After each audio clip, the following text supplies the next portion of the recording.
Tuhan. Kalau kita baca dalam Injil Markus pasal 12 ayat 28 dan 29, ternyata Yesus sendiri mengatakan Tuhan itu adalah Allah yang Esa. Itu ada dalam Alkitab yang sudah dibaca oleh Pak Insan tadi. Lalu siapa yang mengatakan Yesus Tuhan? Itu Paulus ternyata. Yang mengatakan dia Tuhan itu Paulus, bukan Yesus. Semestinya Yesuslah yang lebih berhak mengatakan kalau dia Tuhan. Rupanya kita baca dalam Alkitab, saya tidak tahu Pak Tampu Bolon sudah baca belum itu. Ya, kalau kita baca dalam Alkitab, ternyata yang mengatakan dia Tuhan itu adalah Paulus. Dalilnya di mana? Dalam Kisah Para Rasul pasal 2 ayat 36. Ya, Kisah Para Rasul pasal 2 36. Apa kata Paulus? Jadi seluruh kaum Israel harus tahu dengan pasti bahwa Allah telah membuat Yesus yang kamu salibkan itu menjadi Tuhan dan Kristus. Coba. Ya, siapa yang mengatakan Yesus Tuhan? Paulus. Kemudian dalam kitab Filipi pasal 2 ayat 11, dan segala lidah mengaku Yesus Kristus adalah Tuhan bagi kemuliaan Allah Bapa. Nah, dia yang mengatakan itu Paulus. Sekarang timbul pertanyaan, Paulus itu siapa? Paulus itu bukan muridnya Yesus, bukan sahabatnya Yesus, bukan pengikut Yesus, tapi Paulus itu adalah musuhnya Yesus. Nah, ini dia. Dan saya baca dalam Alkitab, ternyata aktor pendiri agama Kristen itu memang bukan Yesus. Yesus tidak pernah membawa agama Kristen. Yang mengatakan kata-kata Kristen itu adalah Paulus dalam Kisah Para Rasul pasal 11 ayat 25. Ketika dia mengajar di Antioquia lah pertama kali murid-murid itu dipanggil sebagai Kristen. Kristen artinya pengikut Kristus. Kristus artinya adalah juru selamat atau Al-Masih dalam Islam. Jadi Bapak Ibu yang saya muliakan, ini yang perlu kita jadikan sebagai alat ukur apakah Yesus Tuhan atau tidak. Kalau sudah kembali kepada Alkitab, saya pikir jelas semuanya. Maka kembali kepada kriteria yang tadi. Apa kriteria kebenaran sebuah kitab suci itu? Baik, Pak Insan, setengah menit. Ya, sebenarnya kitab Wahyu yang menjadi rujukan beliau Udah. Wahyu kepada Yohanes itu mimpi, bukan wahyu. Mimpi Yohanes di Pulau Patmos. Itu kan kata Bapak. Jadi mimpi Sudah, Pak. Ya. Sebentar, mimpi panjang berseri ya. Makanya kitab Wahyu merupakan salah satu kitab yang paling sulit sekali ditafsirkan. Andes itu rasul terkasih loh. Paling Sudah, sulit Pak. ditafsirkan karena ini cuma mimpi. Nah, zaman dulu ditulis mimpi, kemudian dirubah lagi kenyataan. Sekarang dirubah lagi menjadi wahyu supaya keren, biar keren kelihatan. Sudah. Diganti Cukup. wahyu. Baik, Pak Insan.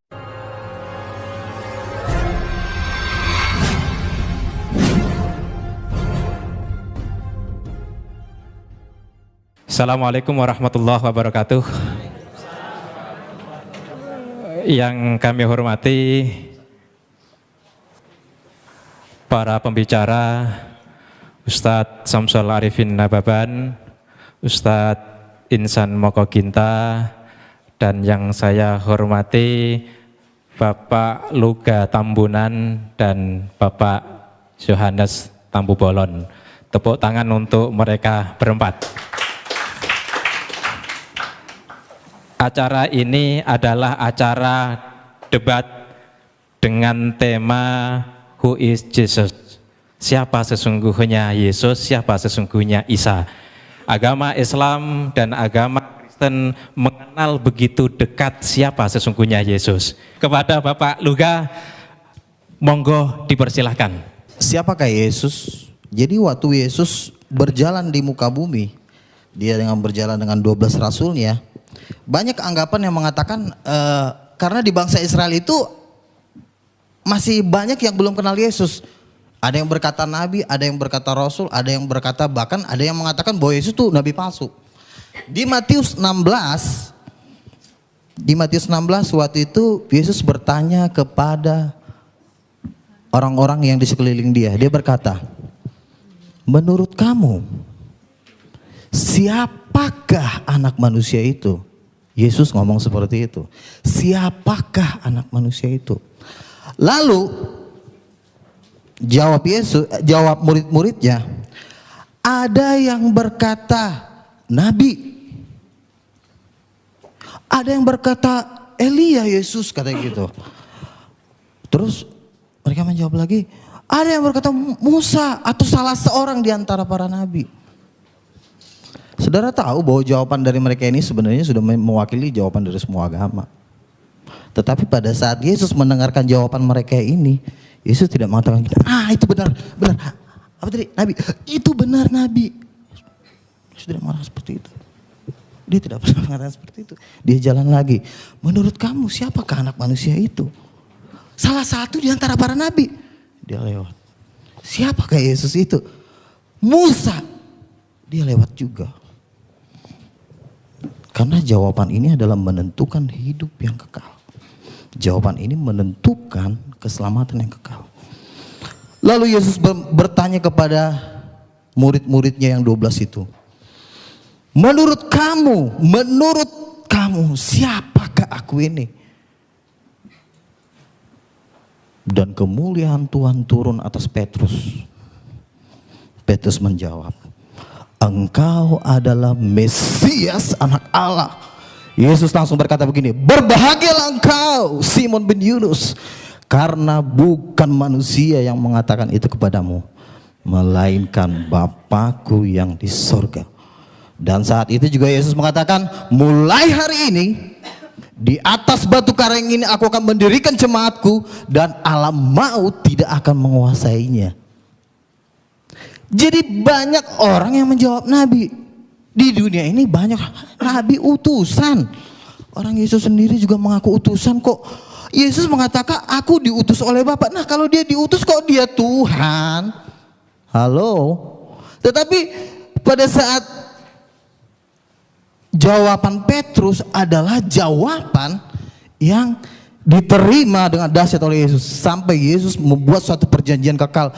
Kepadamu kuberikan kunci kerajaan sorga, dan alam maut tidak akan menguasainya. Kunci kerajaan sorga tidak diberikan kepada orang-orang yang menjawab, nabi, utusan, rasul katanya. Nah yang jadi pertanyaan begini, lalu Yesus itu kan diutus, kok dia bisa jadi Tuhan sih? Masa ada Tuhan diutus? Itu yang jadi pertanyaan manusia, betul kan? Jadi begini saudara-saudara, jadi saya debat di blog ediprayatnawordpress.com, pengunjungnya udah 150.000 dan komentator terbanyak berada di wall saya ya. Jadi saya berada di peringkat pertama. Saya tahu jawaban, saya tahu pertanyaan kalian. Saya tahu itu. Tapi kalau kita buka di Ibrani 1 ayat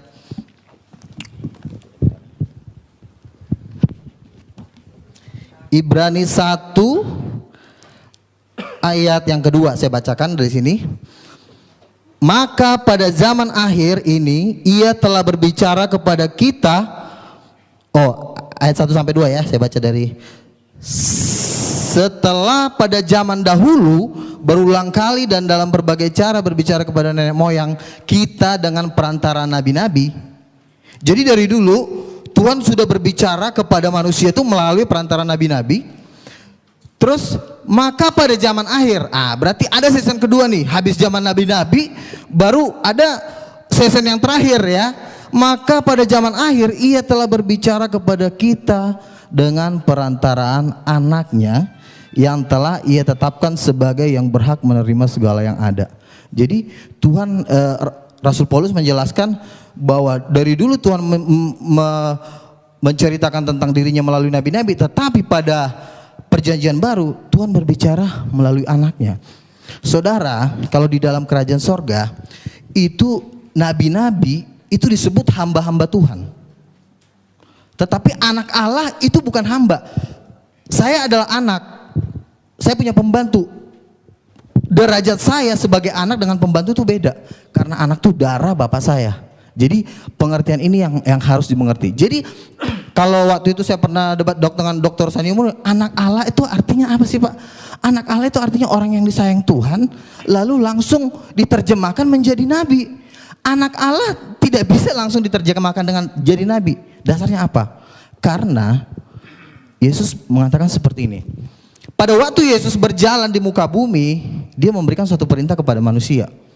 Aku diutus oleh Bapa, benar ya, Yesus memang utusan.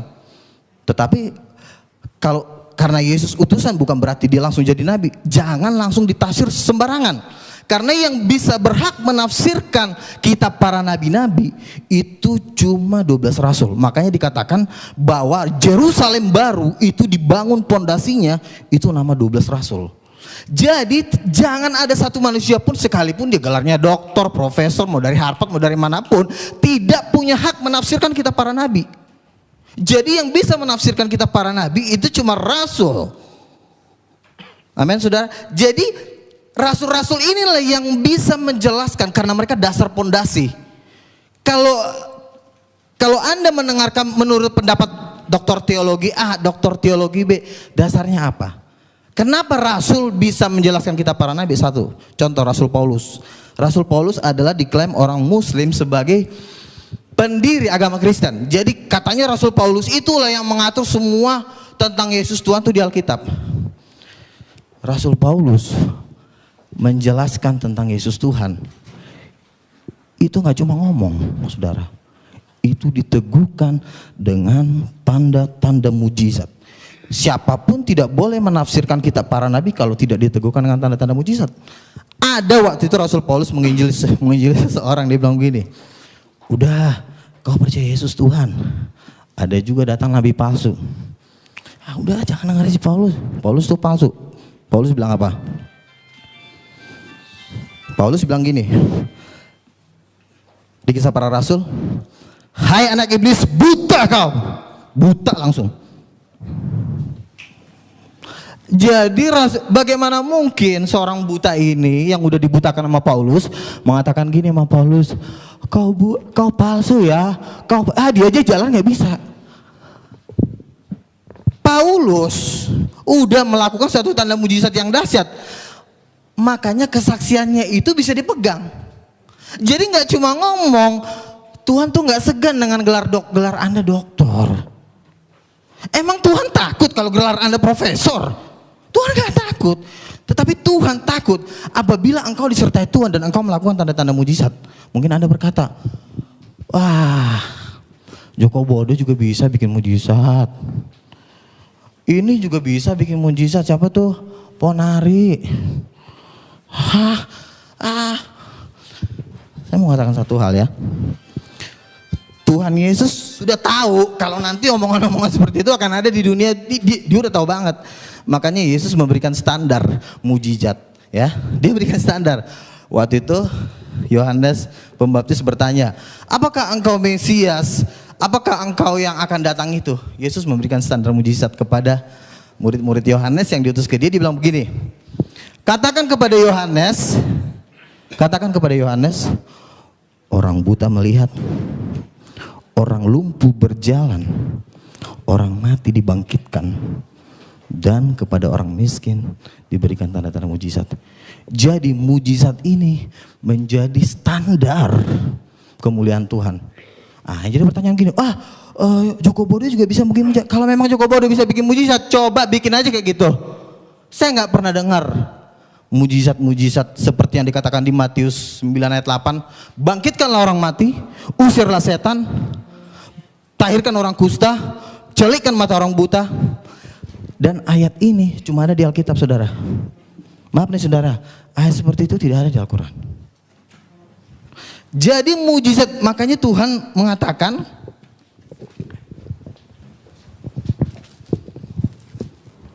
saya bacakan dulu. Jadi pernyataan-pernyataan seseorang harus diteguhkan dengan tanda-tanda mujizat. Saya baca Kisah Para Rasul 14 ayat 3. Paulus dan Barnabas tinggal berapa waktu lamanya di situ. Mereka mengajar dengan berani karena mereka percaya kepada Tuhan, dan Tuhan menguatkan berita tentang kasih karunia-Nya dengan mengaruniakan kepada mereka kuasa untuk mengadakan tanda-tanda mujizat. Jadi tanda-tanda mujizat itu, lalu pernah saya debat di Facebook, dibilang begini, Pak Luga, mujizat kan itu kan ada kan cuma di zaman Nabi. Coba tunjukin ayatnya di mana mujizat cuma berhenti di zaman Nabi. Yoel 2 ayat 28 mengatakan bahwa pada hari-hari terakhir justru Tuhan lebih dahsyat lagi bikin mujizat. Bahkan dia bisa menurunkan api dari langit. Reinhard Bonnke mengadakan KKR di Afrika itu sampai 100 orang mati dibangkitkan. Orang buta melihat, orang lumpuh berjalan. Lalu ada satu orang lagi teman saya ngomong gini, ada namanya Paulus Tanker loh Pak Luga. Kenapa Paulus Tanker? Dia itu mantan pendeta. Oh gitu, terus apa? Dia temannya Gilbert Lumenong, terus kenapa? Katanya orang yang buta itu dibayar, habis dibayar disuruh maju ke depan, pas buta melihat, wih orang jadi histeris, jadi itu dibayar katanya. Oh gitu dibayar. Jadi siapa tadi namanya? Paulus Tanker. Oke. Kan firman Tuhan berkata 2-3 orang saksi sah. Kalau memang itu dibayar, akan juga banyak cerita-cerita seperti Paulus Tanker di Nigeria, di Afrika, dan banyak terjadi pembayaran. Menurut, jadi tidak bisa satu orang kesaksian dijadikan menjadi satu landasan. Karena 4 tahun saya berdebat, dari tahun 2000 saya berdebat waktu itu dengan Pak Jahir, kan ketua lembaga kristologi. Dia bilang, wah itu mujizat palsu, itu cuma direkayasa. Tetapi apa yang terjadi? Di TV banyak terjadi mujizat Tuhan. Dan saya mau katakan, terus terang dari hati nurani saya, belum pernah ada kiai bikin seperti itu. Sama juga di zaman Yesus. Di zaman Yesus itu banyak juga tukang-tukang sihir, tukang-tukang santet, tukang-tukang apa. Tetapi pada saat Yesus melakukan mujizat yang luar biasa, bangsa Israel mengatakan seperti ini. Yang seperti ini belum pernah kita lihat di Israel. Jadi mujizat setan dengan mujizat Tuhan itu levelnya jauh. Kalau cuma batuk atau mungkin disayat terus hilang, aduh, itu kalau dijual nggak laku menurut saya. Tapi kalau orang buta melihat, orang lumpuh berjalan, orang mati dibangkitkan. Dan mujizat-mujizat itulah yang meneguhkan kesaksian para rasul-rasul. Jadi Paulus ditentang di seluruh dunia. Siapa yang nantang? Pakar-pakar teologi ya, dokter-dokter. Coba lihat kehidupan mereka yang menentang Paulus. Siapa mereka?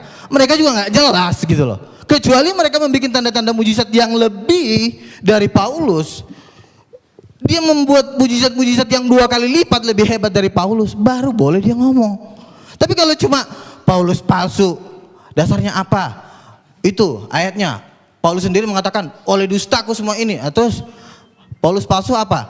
Paulus waktu nyanyi itu terjadi gempa bumi dan orang yang dipenjara itu sampai mau bunuh diri. Itu terjadi gempa bumi. Mungkin orang mengatakan, itu kan karangannya Paulus, bukan karangan Paulus. Kenapa? Karena sampai hari ini mujizat itu masih sampai hari ini tetap terjadi. Nah, jadi artinya kalau saudara Paulus Tanker mengatakan bahwa itu mujizat palsu, Tuhan kan bilang kita harus cerdik. Kita harus juga mengumpulkan saksi-saksi, bukan cuma Paulus Tanker. Kumpulin dulu dia 100 orang yang mempunyai kesaksian kayak Paulus Tanker, ada nggak? Ini kan cuma 1 doang yang baru saya dengar. Jadi artinya kesaksian-kesaksian seperti ini tidak bisa dijadikan jadi dasar untuk melawan rasul-rasul. Kalau engkau berani mengatakan mujizat-mujizat yang dilakukan oleh Paulus itu bukan dari Tuhan, lalu kau bisa bikin apa emang? Engkau udah bisa bikin mujizat seperti Paulus? Kan yang saya lihat dengan mata saya, ya juga nggak bisa bikin apa-apa juga gitu loh. Kecuali ada mujizat yang lebih ngeri dari Paulus, boleh deh Paulus ditantang gitu loh. Itu satu. Terus itu tentang mujizat. Dan ini satu perintah Yesus, saudara, yang menurut saya orang Islam satu step mereka tidak mengerti. Padahal dalam hati saya, kalau saja mereka mengerti di sini, mereka pasti tahu bahwa Yesus adalah Tuhan. Contoh begini.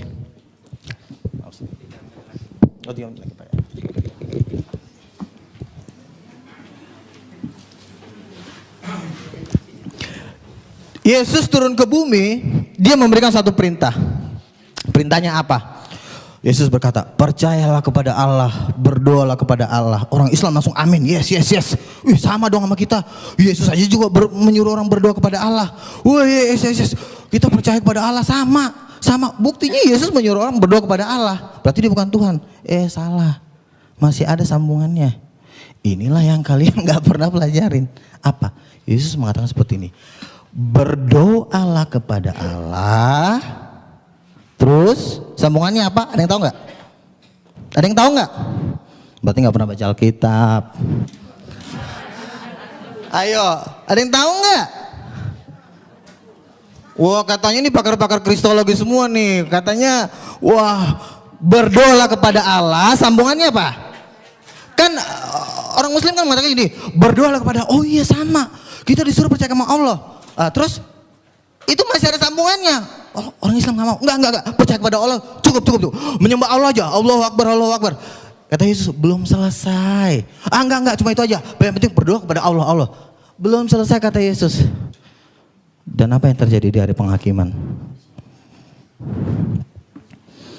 Yesus memisahkan antara domba dan kambing. Yesus akan mengatakan seperti ini karena Yesus mengatakan berdoalah kepada Allah. Sambungannya adalah dalam namaku. Jadi begini, oke. Sembah Allah, Allahu Akbar. Terus kata Yesus, harus pakai dalam namaku. Loh, kenapa harus pakai dalam namaku? Emang Yesus siapa? Ya kan? Yang menjadi pertanyaan adalah, emang Yesus siapa? Kenapa harus pakai nama dia? Loh, harus dalam nama Allah. Harusnya nama Allah dong. Sekarang saya tanya sama ibu, nama Allah siapa?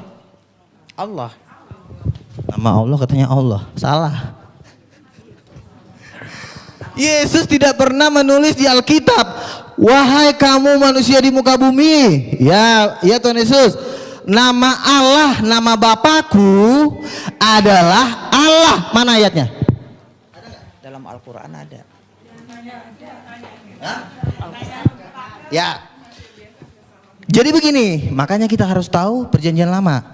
Waktu Musa diutus oleh Tuhan, habis. Oke, itu aja. Oke, tetap semangat, jangan takut. Oke. Baik, tepuk tangan untuk Pak Luka Tambunan. Masih semangat Bapak Ibu? Bapak Yohanes Tampu Bolon, kepada beliau yang terhormat dipersilahkan. Saya juga termasuk orang, artinya orang beragama tapi tidak bertobat. Tapi puji Tuhan, saya ditangkap Tuhan terakhir-terakhir ini tahun 90-an. Saya makin mengenal Tuhan, saya punya karunia. Walaupun sudah ditegur oleh Tuhan, sudah dikasih firman oleh nabi-nabinya juga lemah semua. Jadi para nabi pun tidak sanggup membimbing manusia itu. Itulah sebabnya sebenarnya Tuhan akhirnya berbelas kasihan. Makanya Tuhan itu Tuhan yang pemurah, yang kasih. Tuhan akhirnya di Yohanes 20, ya, saya catat di sini. Ya, Yohanes 29:31, Tuhan mengutus Yesus turun ke dunia untuk menyelamatkan manusia itu. Karena nabi pun tidak sanggup untuk menyelamatkan manusia itu. Jatuh di dalam dosa. Dan apa rahasianya? Saudara-saudara, ada di dalam satu hukum karena ini kejadiannya kedatangan Yesus ada di Israel. Kalau orang berdosa harus dihukum mati, saudara-saudara. Itu hukum Israel di sana, ya. Jadi saudara-saudara, bagaimana mengampuni dosa ini yang banyak orang ini? Apakah harus dimatikan? Tuhan akhirnya berbelas kasihan. Itu tidak sangat mungkin. Saya menciptakan mereka segambar dengan saya. Akhirnya dengan kasih Allah, inilah yang kita kenal dengan Tuhan Roh Pemurah. Dia mengutus Yesus yang adalah rohnya sendiri sesuai dengan Alkitab dan Al-Quran. Itu dia bukan hasil perkawinan manusia biasa. Tapi Alkitab menyaksikan dia adalah roh Allah sendiri. Dia hanya menjelma. Al-Quran juga saya baca, dia adalah menjelma gitu ya melalui Miriam, ya. Sama, hampir sama titik tertemunya di sini. Jadi kalau dua Alkitab mengatakan tentang Mesias itu adalah roh Allah, kebenarannya tidak ada yang bisa menyangkal, saudara-saudara. Ya itu, jadi di sinilah yang kita bersyukur dua agama besar ini, bahkan sebenarnya dengan agama Yahudi di dalam akhir zaman ini sedang Tuhan pertemukan. Ya, mengenal Tuhan itu sendiri. Sedang Tuhan pertemukan. Inilah keajaiban tiga agama ini. Maaf aja dengan agama yang lain saya tidak bisa nyambung.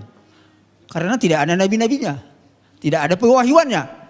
Karena kunci rahasia daripada firman adalah ada pewahyuan dan harus ada nabinya. Ya, nggak mungkin itu diberikan kepada bukan manusia nabi. Kalau manusia biasa nggak bisa, bapak-bapak sekalian. Ya, nggak sembarangan. Jadi itulah saudara-saudara kekasih. Akhirnya Tuhan mengutus Yesus sebagai Mesias. Dan persoalannya sekarang, kenapa Yesus yang diutus? Bukan Nabi lagi. Saya belajar Alkitab teologi saudara-saudara. Ternyata saudara-saudara, yang harus dihukum ini harus mati. Untuk mengampuni dosa ini harus mati. Itu? Benar, Yesus harus mati. Makanya menurut teologi, Yesus itu 100% manusia. Tapi persoalannya sekarang, siapa yang bisa mengampuni dosa manusia? Apakah ada manusia yang bisa mengampuni manusia? Enggak bisa. Hanya Tuhan yang bisa mengampuni dosa manusia. Makanya Yesus itu setengah ya roh Allah dan memang ada dagingnya adalah manusia.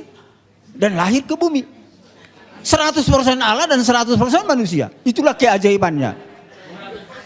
Ya, inilah keajaiban daripada rahasia ini, Bapak Ibu sekalian. Karena apa? Kalau Nabi sendiri nggak sanggup mengampuni dosa, Bapak Ibu sekalian, nggak sanggup. Itulah makanya waktu saya belajar teologi, oh iya luar biasa. Saya juga mengerti, oh luar biasa kenapa sampai seperti itu adanya rahasia Tuhan itu. Jadi itulah sebabnya oleh karena kasihnya dia mengutus Yesus dengan seperti itu, rahasia seperti itu, saudara-saudara. Ya, dan saudara-saudara, apa yang terjadi? Ketika Yesus benar-benar disalib ya oleh Raja Herodes itu, Raja Herodes menyalib dia. Iblis memakai Raja Herodes dan ketawa-ketawa iblis itu. Oh, dia sudah mati. Tapi jangan salah, Bapak Ibu Alkitab ini mengatakan semua ada di firman ini, tapi saya nggak sempat baca ini karena sangat cepat. Ada tertulis di sini, saya singkat aja poinnya. Ketika Yesus tersalib, dia dikubur. 3 hari lamanya dia ke alam maut. Dia berperang dengan iblis di sana. Tapi saudara-saudara, apa yang terjadi? Dia bangkit. Alkitab ada tertulis ya, dia bangkit. Dia berarti menang melawan iblis. Kalau dia tidak bangkit, dia berarti tidak menang melawan iblis. Tapi ternyata bangkit. Bahkan dia naik ke surga. Dan firman-Nya ada dikatakan di sana, saya akan ke surga untuk menyiapkan tempat bagi umat manusia. Menyiapkan tempat. Ya, tetapi dia mengutus Roh Kudus. Itu kunci rahasianya di sini. Kenapa harus diutus Roh Kudus? Karena Roh Kudus inilah yang bisa, kalau kita percaya kepada Isa Al-Masih sebagai Mesias, ini Roh Allah yang bisa menyertai kita tiap hari. Itu ada di hati kita. Itu saudara-saudara, itu kelebihan keunggulan daripada rahasia daripada Yesus diutus ke dunia ini. Ketika dia sudah di sorga sebagai pendoa syafaat, ya, Roh Kudusnya ada di dunia ini terus. Dan sekarang pun saya percaya, kita percaya ada Roh Kudus. Alkitab mengatakan itu, bahkan Al-Quran juga mengakui ada Roh Kudus. Roh Allah ya, Rohullah. Itu ada di mana-mana. Makanya Tuhan itu ada di mana-mana. Inilah yang dinamakan elemen Trinitas. Elemen Trinitas. Bapa, Yesus dan Roh Kudus. Dan Roh Kudus inilah yang menolong kita ketika percaya kepada Allah. Ya. Inilah yang luar biasa.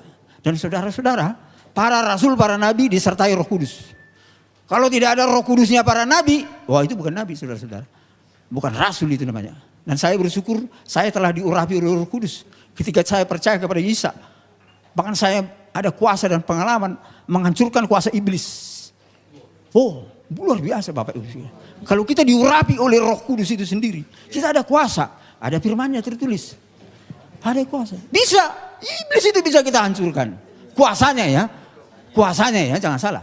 Bahkan para dukun, maaf aja, bisa santet-santetnya itu bisa hancur. Dan santet dukun sudah berapa kali saya disantet, nggak mempan. Ada perlindungan Tuhan di dalam saya. Amin. Berapa kali? Jadi itulah bukti daripada kebenaran ilahi daripada Yesus yang menyelamatkan manusia. Itu kan selamat. Saya diselamatkan dari kekuatan gaib. Saya bahkan dikasih kuasa melawan kejahatan ya. Saya bukan dikasih kuasa untuk melawan kebenaran. Enggak. Melawan kejahatan. Bapak Ibu saudara-saudara. Walaupun Yesus sudah tersalib dan sudah naik ke surga. Iblis itu Bapak Ibu sekalian bertahu sampai sekarang masih bekerja. Saya kira Al-Quran dengan Alkitab sama. Iblis itu masih bekerja. Lihat aja sekarang ini. Banyak konflik. Banyak perzinahan. Banyak apa lagi? korupsi. Oh ya, ini pekerjaan iblis, saudara-saudara. Jadi dunia ini harus kita selamatkan. Ini rata-rata semua karena tidak mengenal Tuhan. Walaupun kadang-kadang mengenal Tuhan tapi setengah-setengah. Jatuh juga, saudara-saudara. Lemah. Bayangkan, itulah sebabnya saudara-saudara, kita harus penuh Roh Kudus sebenarnya. Itu rahasia daripada firman Tuhan. Ya, kita penuh Roh Kudus, dekat dengan Tuhan, selalu berdoa. Ya, karakter kita harus bagus. Karakter saudara-saudara. Kalau karakter kita seperti iblis, berantem, teror, wah itu seperti iblis. Maaf aja. Sifat iblis itu namanya. Bukan karakter Allah. Karakter Allah pendamai, kasih, mengampuni, memberi. Itu saudara-saudara. Tapi banyak faktor itu ada di saudara kita, ya, saudara kita Islam ya. Roh itu ada, walaupun kadang-kadang ada roh yang lain-lain yang mungkin yang tersesat sebagian ya. Saya tahu itu, enggak semua saya tahu bahwa tersesat, tapi sebagian lainnya juga banyak yang tersesat. Yang lainnya banyak sudah baik ya. Saya bersyukur ya, karena sudah banyak karakternya yang seperti karakter Allah. Bukan seperti membenci terus, menghakimi terus, menteror terus. Wah, itu sifat-sifat iblis Bapak Ibu sekalian. Orang Kristen hampir enggak ada seperti itu. Karena ada Roh Kudus di dalam hati kita. Itu kelebihan dan keunggulan kita. Tapi lebih daripada itu, ketika kita di dalam Roh Kudus, kecerdasan orang Kristen itu luar biasa. Karena roh itu menghidupkan, sehat jasmani, cerdas. Makanya penemu hadiah Nobel rata-rata orang Kristen, rata-rata. Amin. Ini bukan saya menambah, ini fakta. Walaupun saya nggak tahu ada satu muncul sekarang orang dari Ismail ya, 112 ya. Tapi kebanyakan itu orang-orang pengikut Isa Al-Masih, saudara-saudara. Dan itulah namanya Yesus itu roh yang menolong dan menyelamatkan. Bahkan memberi kehidupan. Sampai dia cerdas menguasai teknologi sehingga manusia ini bisa hidup. Coba aja nggak ada ilmu pengetahuan. Coba ada nggak ada teknologi. Bagaimana mau hidup manusia ini? Kelaparan semua. Kelaparan semua. Bahkan saudara-saudara, saya ini namanya Yohanes. Bapak itu nama ini ajaib. Bernama Yohanes yang pertama adalah saksi kepada Yesus sebagai Mesias, kedatangan yang pertama. Saya ini saudara-saudara dengan karunia daripada Tuhan, nubuatan. Saya ini bermimpi, penglihatan, firman rema, mujizat dan pendengaran saudara-saudara. Ya, saya ini sudah kelas hamba Tuhan yang istimewa di hadapan Tuhan dan bisa menyingkapkan banyak rahasia. Bahkan tugas saya bernama Yohanes adalah menyaksikan Yesus yang datang sebagai hakim raja. Ini tugas saya saudara-saudara. Hakim yang lurus ada di Alkitab dan di Al-Quran. Itu harus datang. Itulah titik temu dan konsistensi daripada rencana Allah menyelamatkan dunia ini. Dia sebagai Mesias dan tapi dia harus datang sebagai hakim raja. Karena Bapak Ibu sekalian sampai sekarang ini masih banyak yang menolak Isa Al-Masih, Yesus sebagai jalan yang lurus. Makanya terjadi gempa dan banjir. Itu ada di Alkitab. Enggak tahu, maaf aja saya enggak tahu, enggak pernah di Al-Quran kalau ada puji Tuhan. Itu ada titik temunya, puji Tuhan. Tapi di Alkitab ada. Yesus yang datang sebagai hakim raja itu melalui gempa, api lumpur dan sebagainya. Puji Tuhan, ada titik temunya ya. Ini kebenaran. Dan ini sudah terjadi di Indonesia. Aceh. Apalagi? Jogja, api lumpur dan sebagainya. Dan itulah maksud Tuhan untuk menyelamatkan. Karena apa? Kalau kita lihat dunia ini termasuk Indonesia. Tidak hanya Indonesia ya, dunia. Sedang krisis namanya multidimensi. Saya orang ekonom, makanya Tuhan panggil saya sebagai orang ekonom.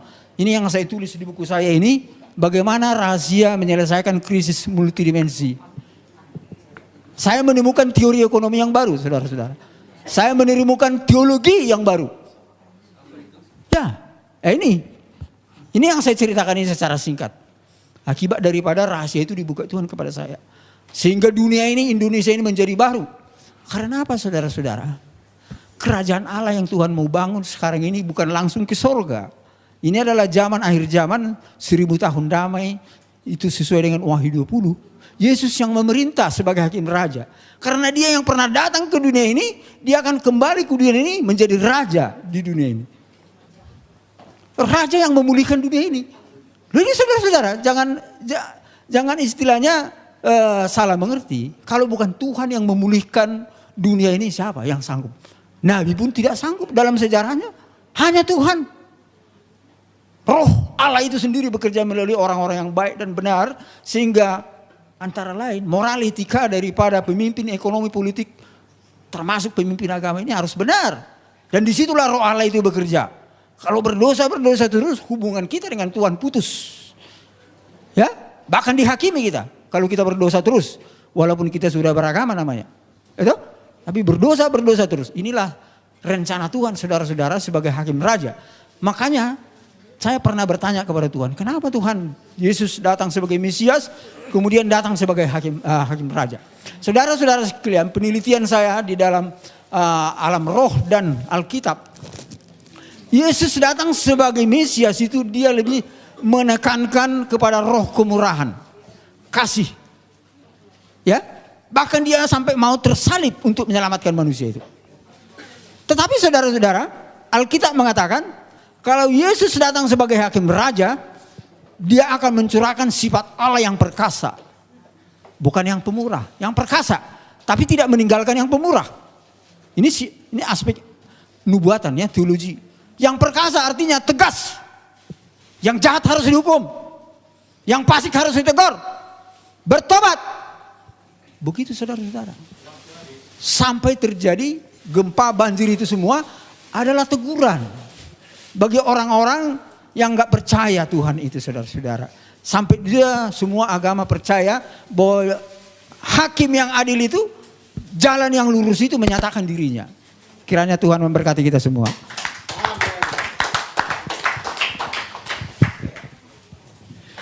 Untuk ya pembicara yang ketiga adalah Bapak Ustadz Insan LS Mokoginta. Kepada beliau dipersilahkan.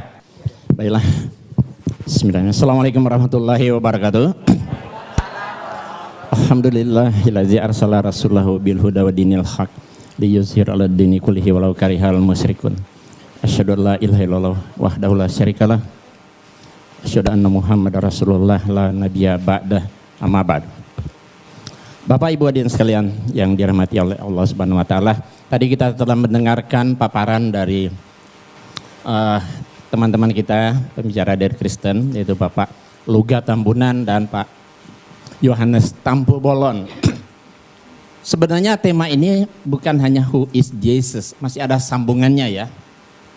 Tema yang sudah kami sepakati saya dengan Pak Luga, who is Jesus? God or prophet? Maksudnya Tuhan atau Nabi ya, gitu Pak ya. Jadi siapakah Yesus, Tuhan atau Nabi? Nah, tadi kedua pembicara telah mempresentasikan tentang Yesus sebagai Tuhan dengan segala kelebihannya. Tapi untuk membantahnya nanti sebentar saja, saya akan mempresentasikan dan membuktikan bahwa Yesus itu benar-benar Nabi, bukan Tuhan, berdasarkan Alkitab. Setelah saya akan menggunakan Alkitab atau Bible untuk membuktikan bahwa Yesus itu Nabi, bukan Tuhan ya. Baik, kita lihat sini. Siapa yang paling tepat menjelaskan status Yesus Tuhan atau Nabi dalam Alkitab atau Bible? Siapa yang paling pas? Ya, tentu saja jawabannya Allah, Yesus, dan mereka yang hidup sejaman dengan Yesus. Tentu kesaksian Allah dan Yesus itu paling kuat. Ya kan? Kemudian kesaksian dari orang-orang yang hidup sejaman dengan Yesus. Nah, saya akan memulai dari kesaksian yang paling rendah. Orang-orang yang hidup sejaman dengan Yesus. Karena mereka lah yang bergaul langsung dengan Yesus. Ya, beda dengan Pak Luga dan Pak Yohanes hidup 2000 tahun kemudian. Ya, tentu kesaksian orang yang bergaul dengan Yesus, yang berbicara langsung dengan beliau, mereka paling tahu siapa Yesus itu. Baik, kita lihat kesaksian orang yang hidup sejaman dengan Yesus mengatakan siapa Yesus itu pada saat itu. Matius 21 ayat 11. Dan orang banyak itu menyahut, inilah Nabi Yesus dari Nazaret di Galilea. Itu kan tertulis di Injil. Saya akan 100% menggunakan Bible. Inilah Nabi Yesus dari Nazaret di Galilea. Markus 14 ayat 65, lalu mulailah beberapa orang meludahi dia dan menutupi mukanya dan meninjunya sambil berkata kepadanya, hai Nabi, cobalah terka. Malah para pengawal pun memukul dia. Jadi mereka yang hidup sehebat Yesus mengatakan Yesus Nabi.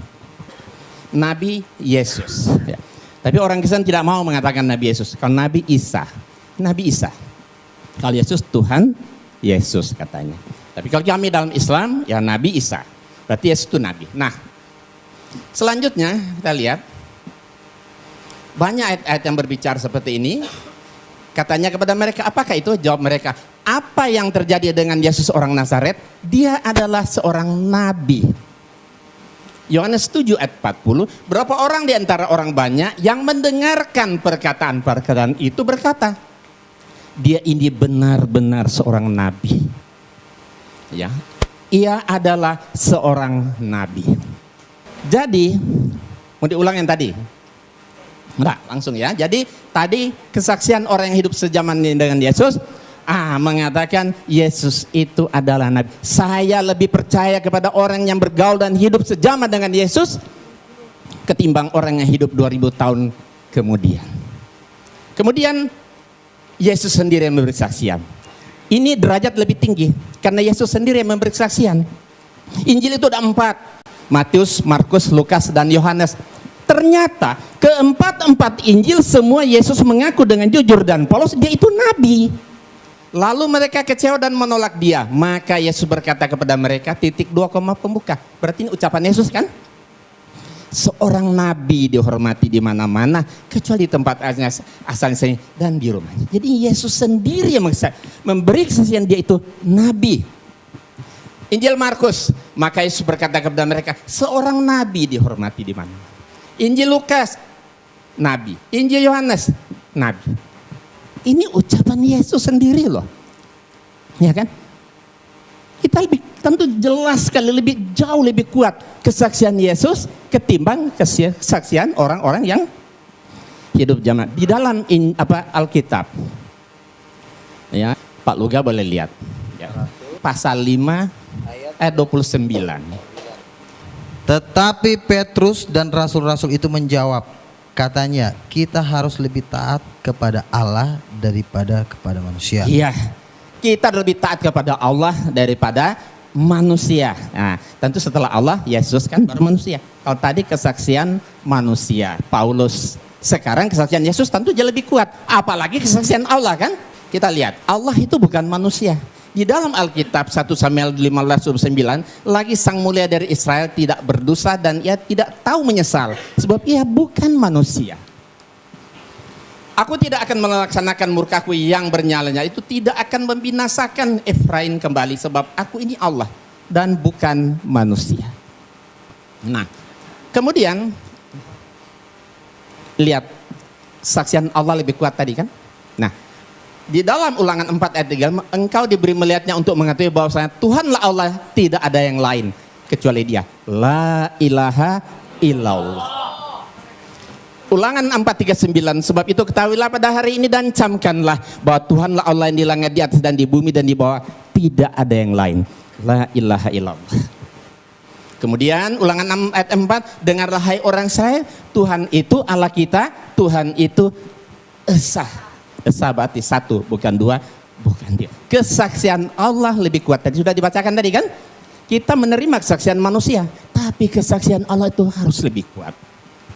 Jadi kesaksian Pak Luga dan Pak Yohanes kita bisa terima. Tapi kesaksian Yesus dan Allah pasti lebih kuat. Kita lihat. Ini. Tidak ada Allah kecuali aku. Di Yesaya ya, bahwa aku tetap Dia. Akulah Tuhan dan tidak ada juru selamat selain daripada aku. Ya, akulah Allah, juga seterusnya aku tetap Dia. Jadi Allah tetap Allah, nggak akan pernah berubah menjadi manusia. Kemudian kita lihat banyak, akulah Tuhan dan tidak ada yang lain. Tidak ada yang lain di luar aku. Akulah Tuhan dan tidak ada yang lain. Akulah Tuhan dan tidak ada yang lain. Ya, akulah Tuhan yang terdahulu dan akulah yang terkemudian. Tidak ada yang lain selain daripada aku. La ilaha illallah. Inilah sebenarnya ajaran tauhid yang ada dalam Alkitab, tapi sayang saudara-saudara kita tidak mengamalkan. Kalau mereka amalkan, beda mereka dengan kita tipis sekali. Ya. Yang jadi jurang pemisah Islam dan Kristen yaitu karena mereka menuhankan Yesus. Inilah sebenarnya, makanya inilah jadi debat kita hari ini. Ya, kita akan lihat mana sebenarnya sih yang benar. Yesus itu sebenarnya Tuhan atau Nabi. Oke. Biarlah Yesus sendiri yang memberi kesaksian. Ya. Sebab itu, sebab aku berkata-kata bukan dari diriku sendiri, tapi Bapa yang mengutus aku. Berarti dia utusan. Kau utusan kan Nabi kan? Menyembah Tuhan. Nah ini kata Yesus. Yesus berkata kepada iblis, "Nyala iblis." Ketika iblis menggoda Yesus, ya, di atas satu gunung yang tinggi, iblis berkata kepada Yesus, "Semua kerajaan dunia ini akan aku berikan kepadamu asal engkau mau sujud menyembah aku," kata iblis. Terus Yesus marah, diusir iblis itu. "Nyala iblis, sebab ada tertulis, engkau harus menyembah Allah Tuhanmu dan hanya kepada Dia saja engkau berbakti." Jadi menyembah itu hanya kepada Allah yang disembah oleh Dia. Yesus tidak mengatakan, "Nyala iblis, sebab ada tertulis, engkau harus menyembah aku karena aku ini Tuhan atau Allah." Engkau harus menyembah kepada Tuhan Allahmu dan hanya kepada Dia. Jadi menyembah itu hanya kepada Allah yang disembah oleh Dia. Yesus tidak mengatakan, "Nyala iblis, sebab ada tertulis, engkau harus menyembah aku karena aku ini Tuhan atau Allah." Engkau harus menyembah kepada Tuhan Allahmu dan hanya kepada Dia. Nah ini, ketika Yesus berdiskusi dengan orang Saduki, ahli Taurat, seorang ahli Taurat yang mendengar Yesus dan orang-orang Saduki sedang bersoal jawab, dan Yesus memberi jawab yang tepat dan datang kepadanya bertanya. Orang Saduki bertanya kepada Yesus, "Hukum mana yang paling utama?" Jawab Yesus, "Hukum yang terutama, dengarlah hai orang Israel, Tuhan itu Allah kita. Tuhan itu esa. Tuhan itu Allah kita." Kata Yesus, berarti termasuk Allah Dia kan? Tuhan itu Allah kita. Tuhan itu esa. Esa berarti satu, bukan dua, bukan tiga. Terus apa yang diucapkan oleh Yesus dibenarkan oleh ahli Taurat. Dia sedang berhadapan muka dengan Yesus saat itu. Apa kata dia? "Tepat sekali guru." Bukan Tuhan kan? "Tepat sekali guru. Benar katamu itu bahwa Dia esa dan bahwa tidak ada yang lain kecuali Dia. La ilaha illallah." Jadi kesaksian ahli Taurat ini lebih dapat dibenarkan karena dia berhadapan langsung, sedang berdiskusi langsung dengan Yesus, ketimbang pendeta atau orang-orang yang hidup di zaman saat ini. Kemudian, inilah hidup yang kekal itu, bahwa mereka mengenal engkau satu-satunya Allah yang benar dan mengenal Yesus Kristus yang telah engkau utus. Jadi inilah sebenarnya syahadatain bagi umat Kristiani yang diajarkan oleh Yesus. Dua pengakuan syahadat. Pertama, mengatakan Allah satu-satunya dan Yesus hanya utusan. Asyhadu alla ilaha illallah wa asyhadu anna Isa Rasulullah. Kata Yesus, iya, inilah hidup yang kekal, itu bahwa mereka mengenal engkau Allah, maksudnya satu-satunya Allah yang benar, dan mengenal Yesus Kristus yang telah engkau utus. Berarti dia hanya seorang utusan berarti nabi. Dan segala firman yang engkau sampaikan kepadaku telah kusampaikan kepada mereka dan mereka menerima. Sebab mereka benar-benar tahu bahwa aku datang daripadamu dan mereka percaya bahwa engkaulah yang telah mengutus aku. Jelas sekali. Yesus mengaku dengan jujuran, "Paulus, engkau yang mengutus aku." Berarti dia hanya seorang utusan, nabi, bukan Tuhan. Dan jikalau aku menghakimi, maka penghakimanku itu benar, sebab aku tidak seorang diri, tapi aku bersama Dia yang mengutus aku. Allah yang mengutus. Berarti Yesus seorang utusan, seorang nabi Allah, bukan Tuhan. Banyak sekali. Nah, ini menarik. Saya terjemahkan ke dalam berbagai bahasa. Ada bahasa Jawa, ada bahasa Sunda, ada bahasa Batak, ada bahasa Padang. Ini ucapan Yesus ya. Ini Yesus sendiri berkata, "Aku tidak dapat berbuat apa-apa dari diriku sendiri. Aku menghakimi sesuai dengan yang apa aku dengar. Dan penghakimanku adil. Sebab aku tidak menuruti kehendakku sendiri, melainkan kehendak Dia yang mengutus aku. Aku orang bisa nindake apa-apa sakader karep kude. Aku nggak bisa." Ya kan? Ini bahasa Sunda. Ya. Jadi kalau Yesus itu Tuhan, Tidak mungkin masa ada Tuhan nggak bisa berbuat apa-apa. Masa ada Tuhan yang nggak bisa menuruti kehendaknya sendiri. Kenapa dia nggak bisa? Karena dia bukan Tuhan, dia cuma nabi. Dia hanya seorang utusan Tuhan. Wajar. Ya kan? Nah, nih bahasa Tobah. Nah ini barangkali orang Batak, pembicara kita di 3 depan ini Batak. Nah mungkin bisa dilihat ini. Ya, Batak Tobah. Artinya sama seperti tadi. Ini ada orang Padang, ambok indak dapet, doh mampu buat. Aku nggak bisa berbuat apa-apa. Ya nggak mungkin ada Tuhan yang nggak bisa berbuat apa-apa dong. Ya kalau menempatkan Yesus jadi Tuhan jadi lemah ini kan. Kenapa Yesus nggak bisa? Karena dia bukan Tuhan, dia hanya seorang nabi, utusan Allah, Rasulullah. Nah baik, kita lihat ini ya. Sudah kita perhatikan artinya tadi. Nah sekarang kita lihat.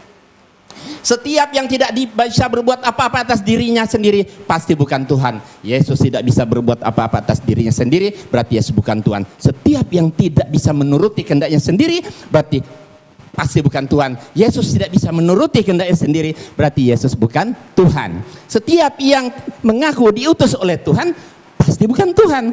Yesus mengaku diutus oleh Tuhan, berarti Yesus bukan Tuhan. Mudah kan? Nah, jadi kesimpulannya, Yesus bukan Tuhan, tapi dia seorang nabi. Terakhir, satu lagi. Yesus sangat ketakutan kepada malaikat. Ya, di sini kita bisa lihat, ini ayat Bible.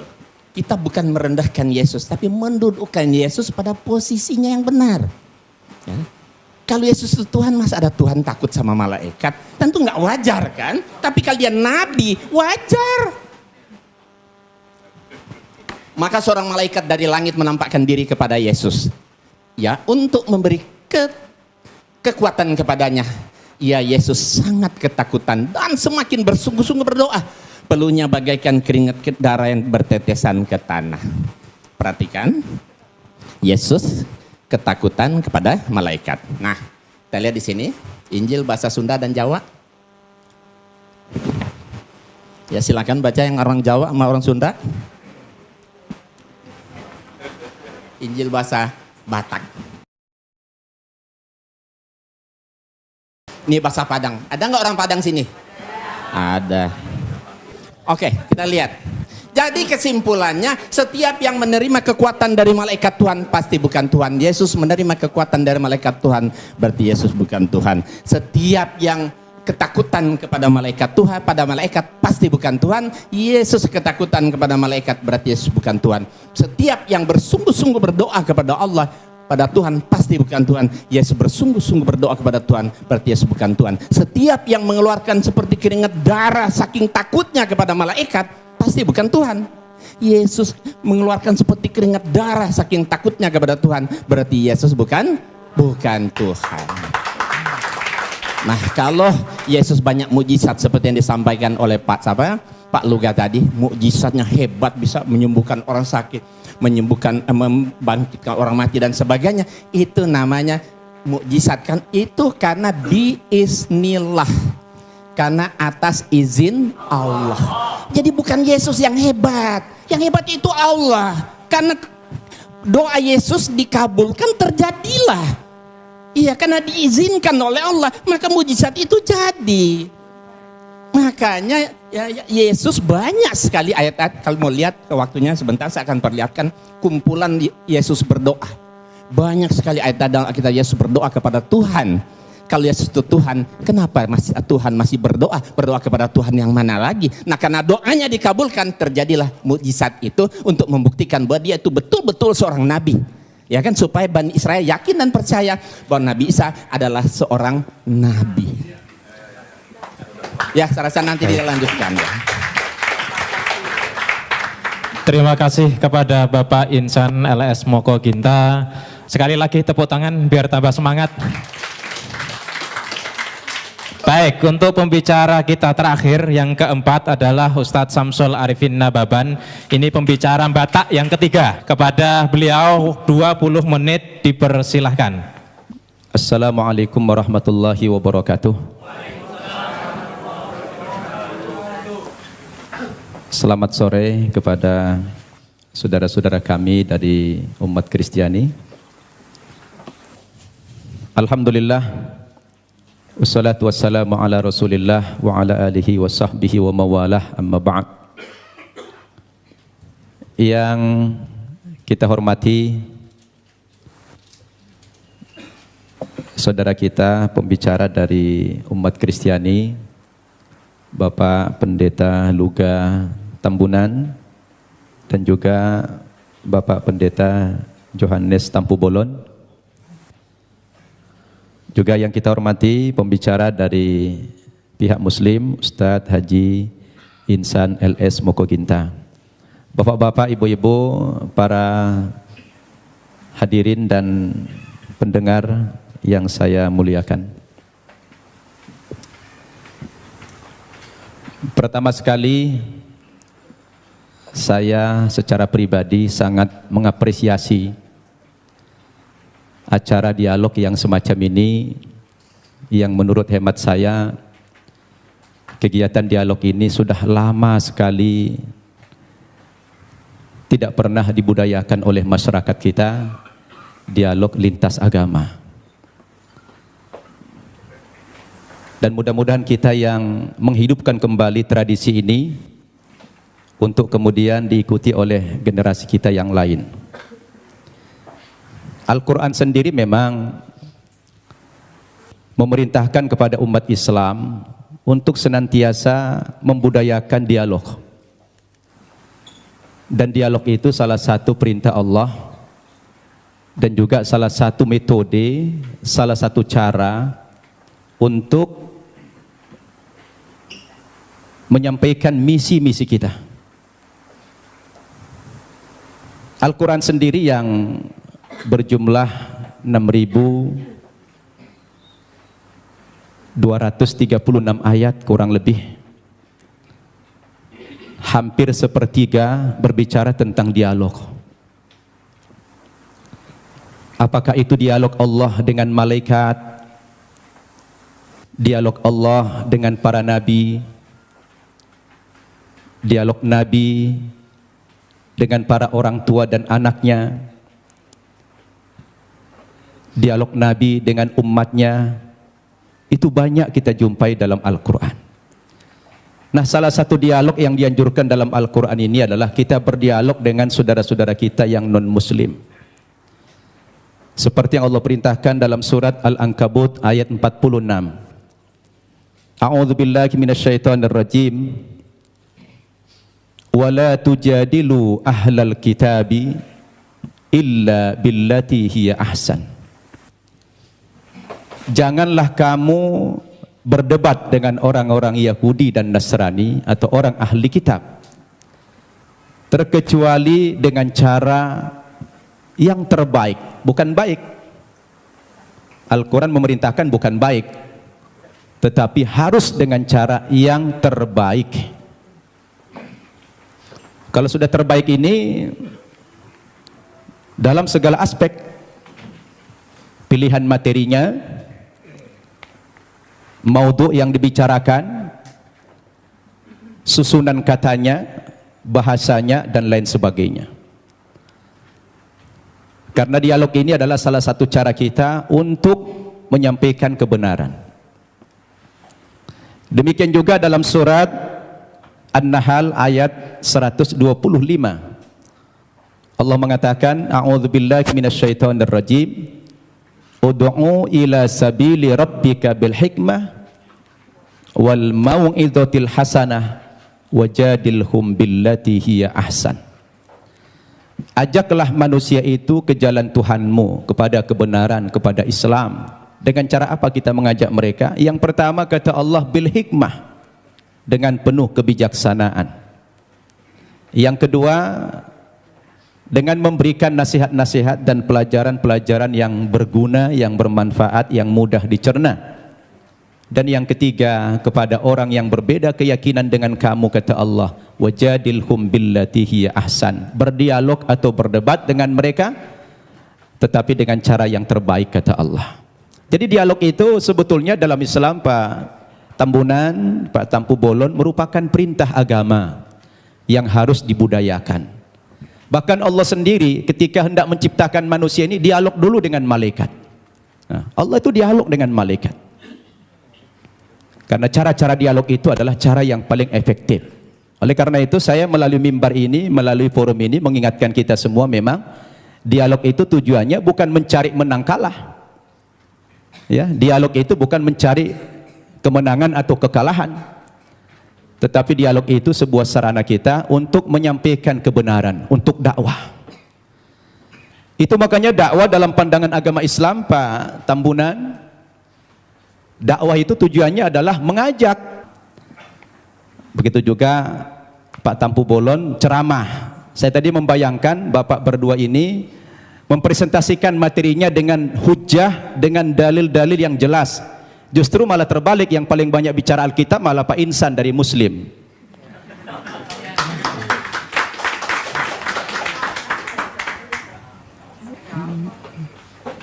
Itu yang kita harapkan tadi. Saya pun pengen tahu banyak, tapi sudah terlanjur beliau tadi mempresentasikan dengan gaya retorika, gaya ceramah, ya apa boleh buat ya.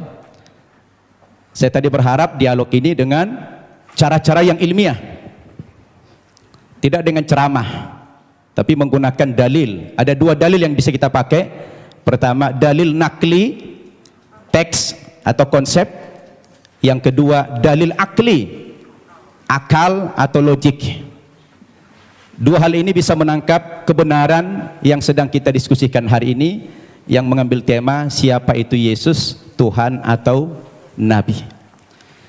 Baik Bapak Ibu yang saya muliakan, agar tidak terkesan mengulang materi yang sudah disampaikan pembicara terdahulu, saya akan masuk kepada materi yang lain dengan tema yang sama. Sebetulnya kepada saudaraku umat Kristiani, ketika kita bicara Yesus dalam bahasa Alkitab, Isa dalam bahasa Al-Quran, itu hanya perbedaan bahasa saja. Kedudukan Nabi Isa atau Yesus dalam Islam itu sangat terhormat, sangat mulia sekali. Bahkan kami bukan sekedar menghormati atau memuliakan Nabi Isa, tetapi Nabi Isa itu menjadi salah satu rukun iman kami, yang kami tidak sah menjadi seorang muslim apabila mengingkari kerasulan Nabi Isa itu. Tetapi memang kedudukannya dalam Islam, Nabi Isa itu adalah seorang nabi, seorang utusan Tuhan, bukan sebagai Tuhan, bukan pula sebagai anak Tuhan, seperti yang diimani oleh saudara kita umat Kristiani. Berdasarkan dalil yang begitu banyak, baik dengan pendekatan Al-Quran maupun pendekatan Alkitab. Saya ulangi, umat Islam wajib beriman kepada Yesus. Tidak sah iman umat Islam kalau tidak percaya kepada Yesus sebagai seorang rasul, sebagai seorang nabi. Bayangkan itu Pak Tambunan, Pak Tampu Bolon, batal imannya orang Islam kalau mengingkari salah satu seorang nabi itu. Makanya dalam sharing saya dengan umat kita Nasrani, saya selalu katakan begini, kalaulah seandainya agama Kristen itu yang benar, dengan tokohnya adalah Yesus, kemudian umat Kristen masuk ke dalam sorga, insya Allah umat Islam juga akan ikut masuk ke dalam sorga. Kenapa? Karena kita beriman kepada Yesus. Tetapi kalau Islamlah yang benar, dengan tokoh kita Nabi Muhammad yang juga mengimani nabi-nabi yang terdahulu, kemudian saudara kita umat Kristiani tidak beriman kepada kerasulan Muhammad, mohon maaf, terpaksalah saudara kita masuk neraka kalau akan masuk surga. Ini untungnya menjadi umat Islam. Kenapa? Karena apa yang mereka imani kita imani juga, tetapi apa yang kita imani mereka tidak imani. Itulah perbedaan yang mendasar antara kita dengan umat Kristiani. Hanya persepsi tentang Nabi Isa, dia Tuhan atau Nabi. Berdasarkan ayat-ayat Alkitab yang sudah dipaparkan begitu banyak oleh Ustadz Insan Mokoginta tadi, ternyata ratusan ayat yang kontradiksi. Ada yang mengatakan Nabi Isa itu Tuhan, ada yang mengatakan dia Nabi. Oleh karena itu, saya ingin mengajak antum semua untuk merenung. Ketika kita berbicara Yesus itu Nabi atau Tuhan, apa yang menjadi parameter kita?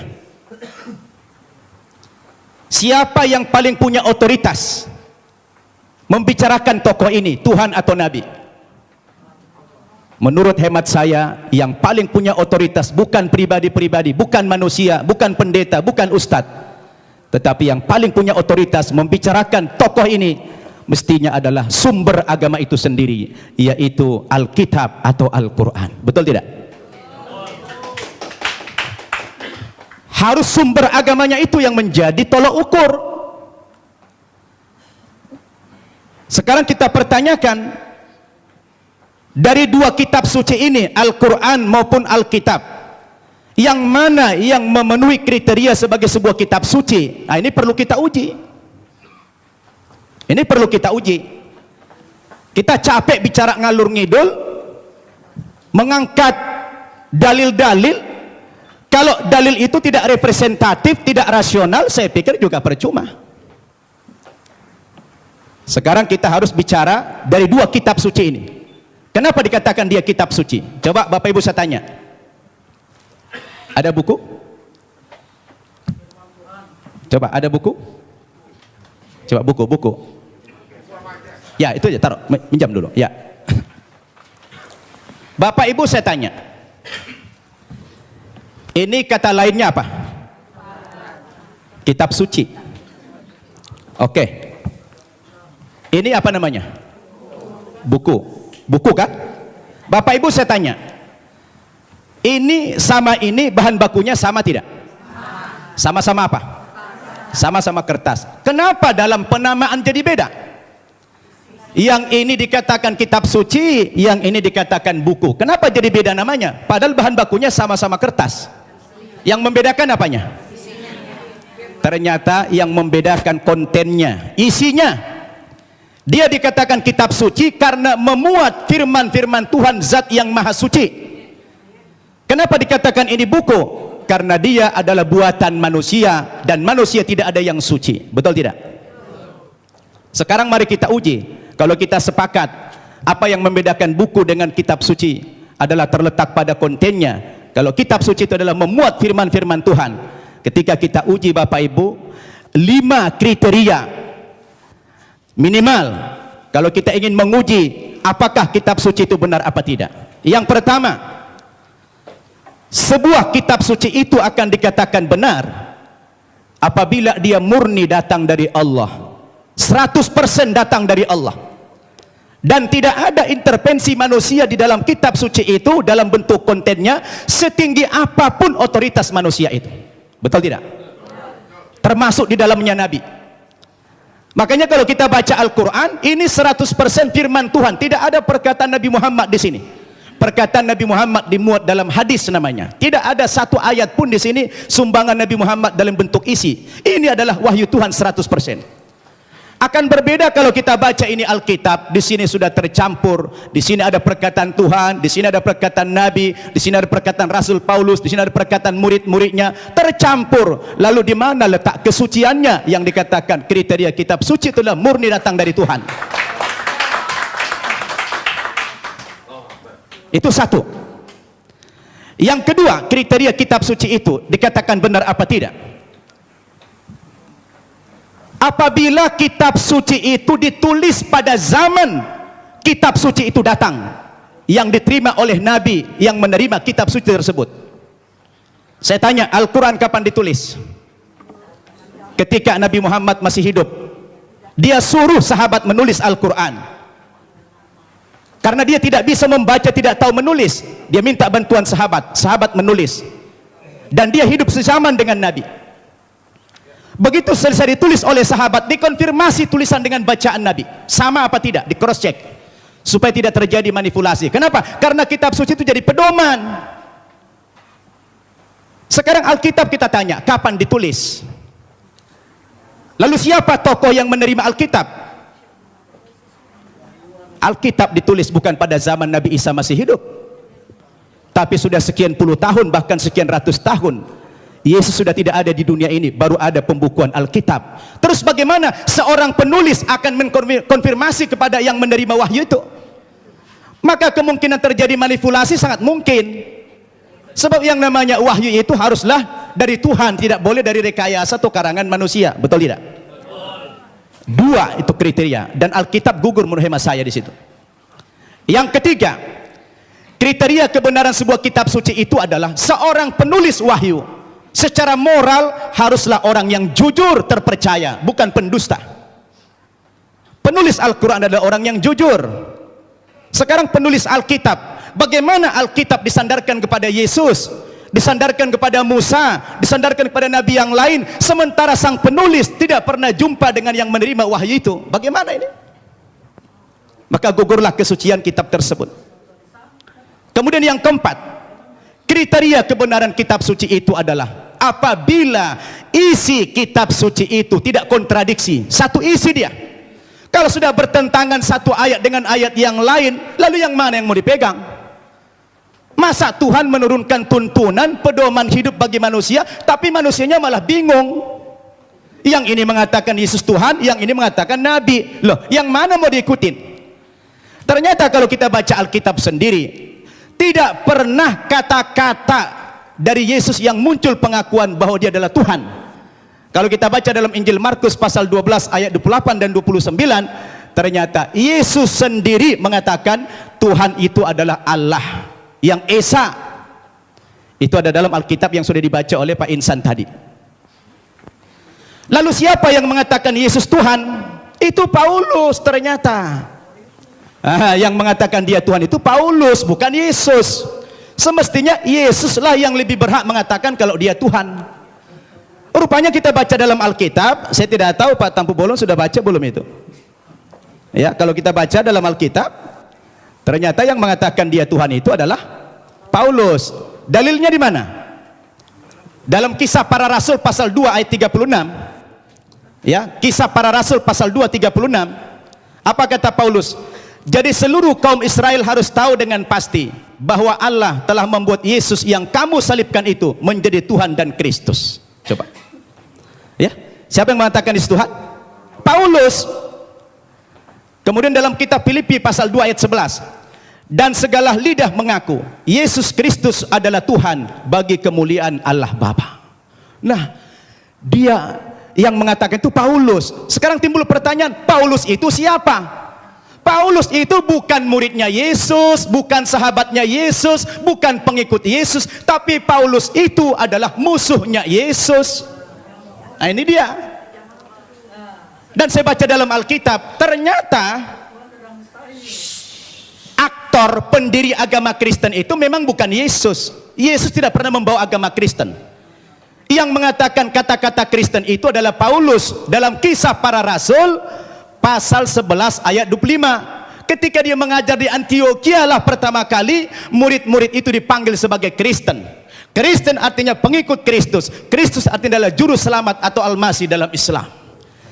Jadi Bapak Ibu yang saya muliakan, ini yang perlu kita jadikan sebagai alat ukur apakah Yesus Tuhan atau tidak. Kalau sudah kembali kepada Alkitab, saya pikir jelas semuanya. Maka kembali kepada kriteria yang tadi. Apa kriteria kebenaran sebuah kitab suci itu? Terakhir,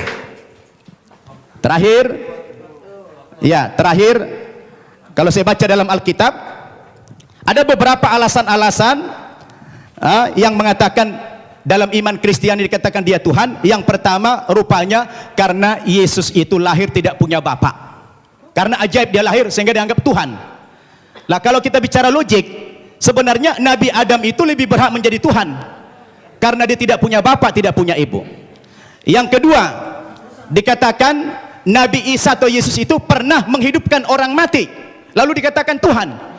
Tapi saya baca dalam 1 Raja-Raja pasal 17 ayat 20 sampai 22, rupanya bukan Yesus satu-satunya yang pernah menghidupkan orang mati. Ada nabi yang lain namanya Elia. Elia juga pernah menghidupkan orang mati. Lalu kenapa Elia tidak dipanggil Tuhan? Nah, ini menjadi pertanyaan yang menarik sekali. Sayang sudah dekat, saya sudah habis waktunya. Jadi terima kasih Bapak Ibu. Mudah-mudahan dialog kita terus berkembang. Wassalamualaikum warahmatullahi wabarakatuh. Waalaikumsalam warahmatullahi wabarakatuh. Bapak Ibu inilah saatnya Bapak Ibu untuk bertanya. Assalamualaikum warahmatullahi wabarakatuh. Nama saya Winda dari BSD.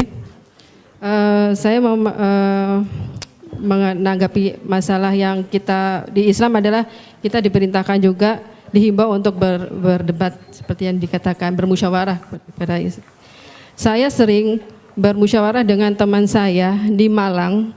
Dia dia orang Kristiani, bergereja di Betani, dan dia mengaku sekolah pendeta. Saya sering berdialog dengan dia dan pernah saya mengatakan dalam kasus penghinaan Nabi Muhammad ini, akhir-akhir ini saya pernah bertanya kepada dia, apa pendapatmu jika agamamu dinodai? Kemudian dia menjawab, Kristen bukan agama. Nah, dari situ saya bertanya-tanya, kalau memang Kristen itu bukan agama, lalu Yesus yang diimani oleh orang Kristiani sebagai Tuhan itu sebagai apa?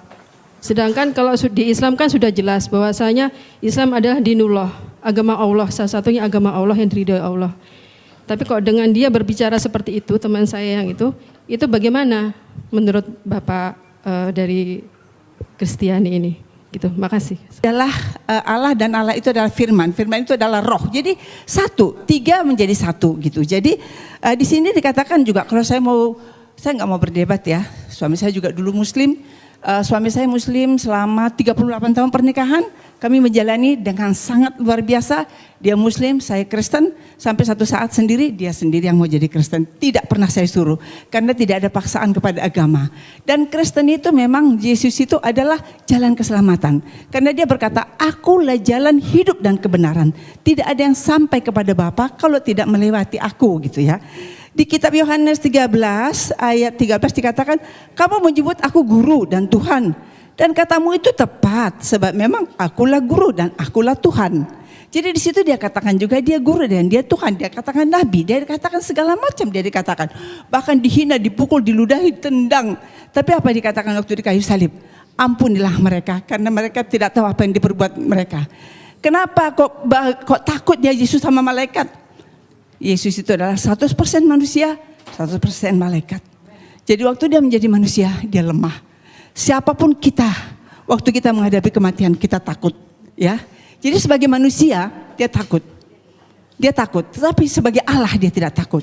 Karena biarlah aku mati untuk menyelamatkan umat manusia.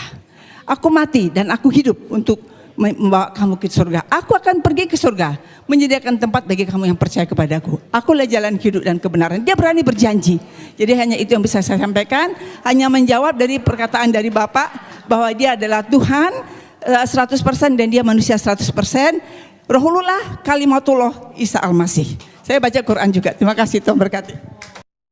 Tadi Pak Yohanes menyatakan bahwa Alkitab ini adalah bimbingan Roh Kudus dan ini merupakan firman. Jadi tidak boleh main-main dengan firman ini. Oke, sekarang saya coba mau membacakan satu di Korintus itu.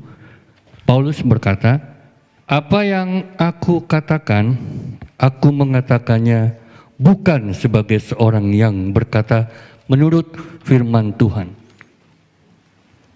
Dengan apa yang saya baca ini nampaknya kontradiksi Pak, karena Paulus sendiri dia mengaku bahwa apa yang diucapkan bukan firman Tuhan. Bagaimana Bapak bisa mengklarifikasi bahwa ini adalah firman Tuhan? Itu yang pertama. Dengan Pak Luga, tadi mengenai utusan Pak, tadi kita rame bicara mengenai utusan Yesus, utusan atau Tuhan. Di 13 yang tadi Ibu sampaikan tadi, itu Yesus berkata, aku guru dan aku Tuhan.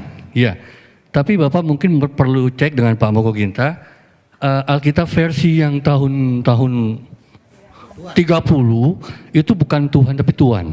Ya, jadi penambahan kata H itu berdampak sangat luar biasa. Tuan Wisaksono menjadi Tuhan Wisaksono. Itu sangat bertentangan sekali, Pak. Oke, terus menyambung sedikit lagi di 13 masih di Yohanes juga, Yohanes 13 ayat 16, menurut saya sih ini ungkapan Yesus juga yang sangat jelas mengenai jati dirinya. Di mana Yesus berkata bahwa seorang utusan, dia utusan, ya. Dia tapi menyatakan dengan jelas, utusan itu tidak lebih tinggi daripada yang mengutus. Jadi ini secara logika itu tadi seperti dikatakan Pak Nababan tadi, Akli tadi, kalau Yesus memang itu Tuhan, ya mestinya dia katakanlah, aku juga Tuhan, ya kan? Tapi dia bilang jelas-jelas, seorang utusan tidak lebih tinggi daripada yang mengutus. Betul kan? Dan seorang hamba juga tidak lebih tinggi daripada yang menciptakan. Ya, terima kasih. Assalamualaikum warahmatullahi wabarakatuh. Assalamualaikum warahmatullahi wabarakatuh. Saya Mukti Ali, asal dari Sentul, Bogor. Tadi Pak Luga menjelaskan mengenai dari awal pernyataannya bahwa Yesus itu adalah Tuhan yang dahsyat, Tuhan yang hebat, Tuhan apa. Tapi tolong dijelaskan mengenai Matius 27:46. Itu peristiwa penyaliban ya. Dari jam 12 datang sebuah awan hingga kira-kira pukul 3 berteriaklah Yesus dengan suara yang nyaring. Eli Eli lama sabachthani. Tuhanku, Tuhanku, kenapa engkau tinggalkan aku? Lah, di sini kalau memang dia Tuhan, Tuhan yang mana dia panggil. Kemudian juga kok tidak sedahsyat yang Bapak sampaikan. Kemudian juga dalam tadi Bapak, mohon maaf Pak Yohanes, itu kan menyinggung masalah Lukas 4 ya. Lukas 24, mohon maaf, 24 yang 46-nya. Bahwa Mesias akan dibangkitkan pada hari ketiga di antara orang mati. Mestinya dilanjutkan. Dan ini sudah dijelaskan dalam kisah Raja-Raja, kemudian Mazmur dan Torah. Tapi demi Allah sampai saat ini saya tidak pernah menemukan Pak. Mungkin Bapak bisa menjelaskan di mana itu. Kalau Tuhan memang benar, dia Tuhan yang menjelaskan, tidak berdosa, mestinya ada Pak. Dalam Torah, Mazmur, kisah Raja-Raja, bahwa apa yang dinyatakan pada 46-nya itu, silakan dicek Lukas 24, 44 sampai 46. Itu dahsyat sekali, ayat-ayat misterius ini.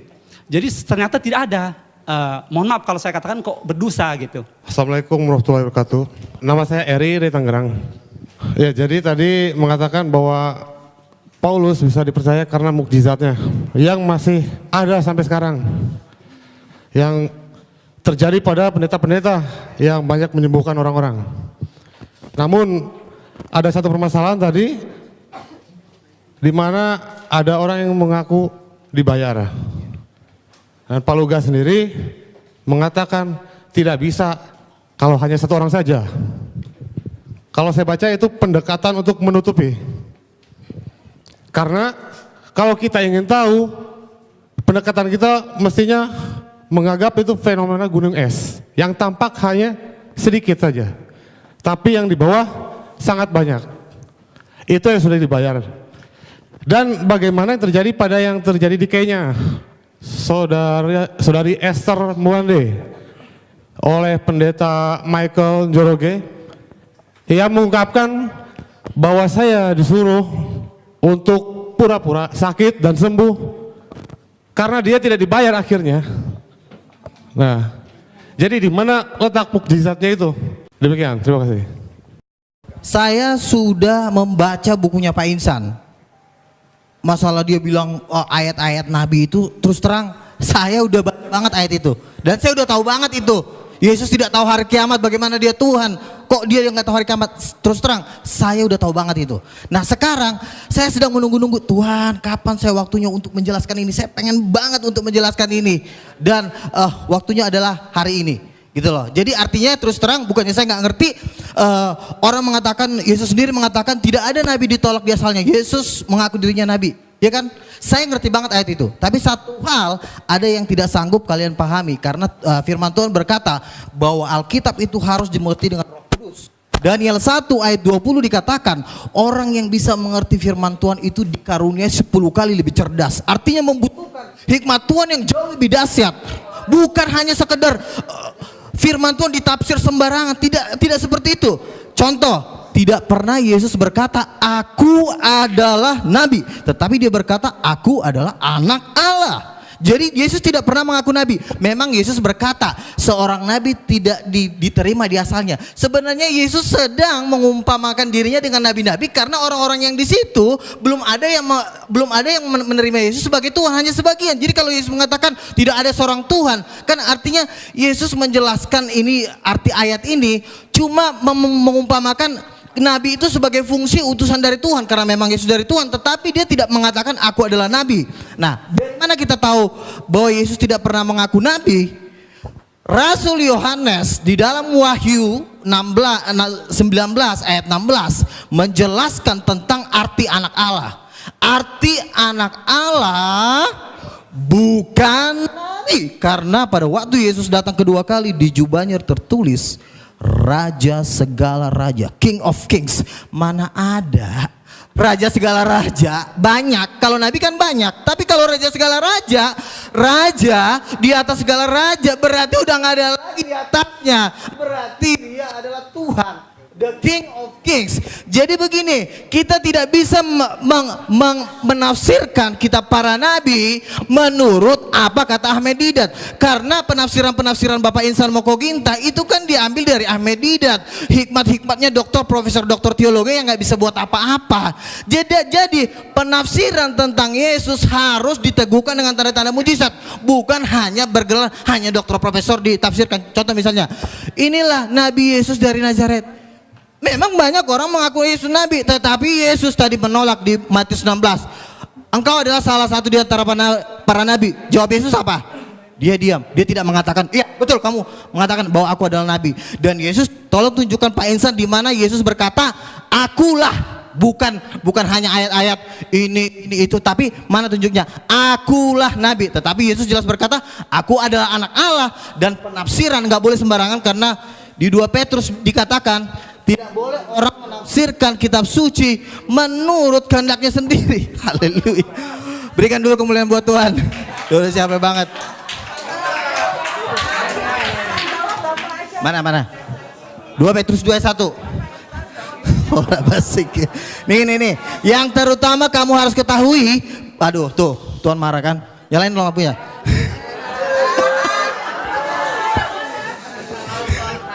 Makanya yang terutama harus kamu ketahui bahwa nubuat dalam kitab suci tidak boleh ditafsirkan seenaknya. Men, karena Yesus ditafsir langsung jadi nabi. Rasul nggak ada bilang Yesus nabi. Petrus sendiri berkata nih, saya baca nih. Petrus diurapi Roh Kudus, ya, dan diteguhkan dengan tanda-tanda mujizat. Makanya saya bilang, orang nggak boleh menafsirkan kitab suci kalau tidak diteguhkan dengan tanda-tanda mujizat, nggak boleh. Itu memang hukumnya. Makanya setiap orang yang menafsirkan firman Tuhan harus punya Roh Kudus. Saya punya Roh Kudus. Pak Insan kalau ditanya punya Roh Kudus, punya Roh Kudus nggak Pak? Nggak punya. Kenapa? Karena Yohanes 14 ayat 26, Roh Kudus hanya turun dalam nama Yesus. Nah, sekarang begini, Yesus tidak pernah mengaku nabi. Baik, tolong audien diam. Oke. Tolong audien diam. Udah. Saya dari tadi Moderator sebenarnya yang menjawab pakai logika, tetapi waktu karena habis. memang kalian belum memahami, jadi kalian bilang saya sosok berceramah. Enggak, kan saya bilang, oke, satu aja, tunjukin Bisa. ayatnya sama saya. Yesus berkata, akulah nabi, tunjukin.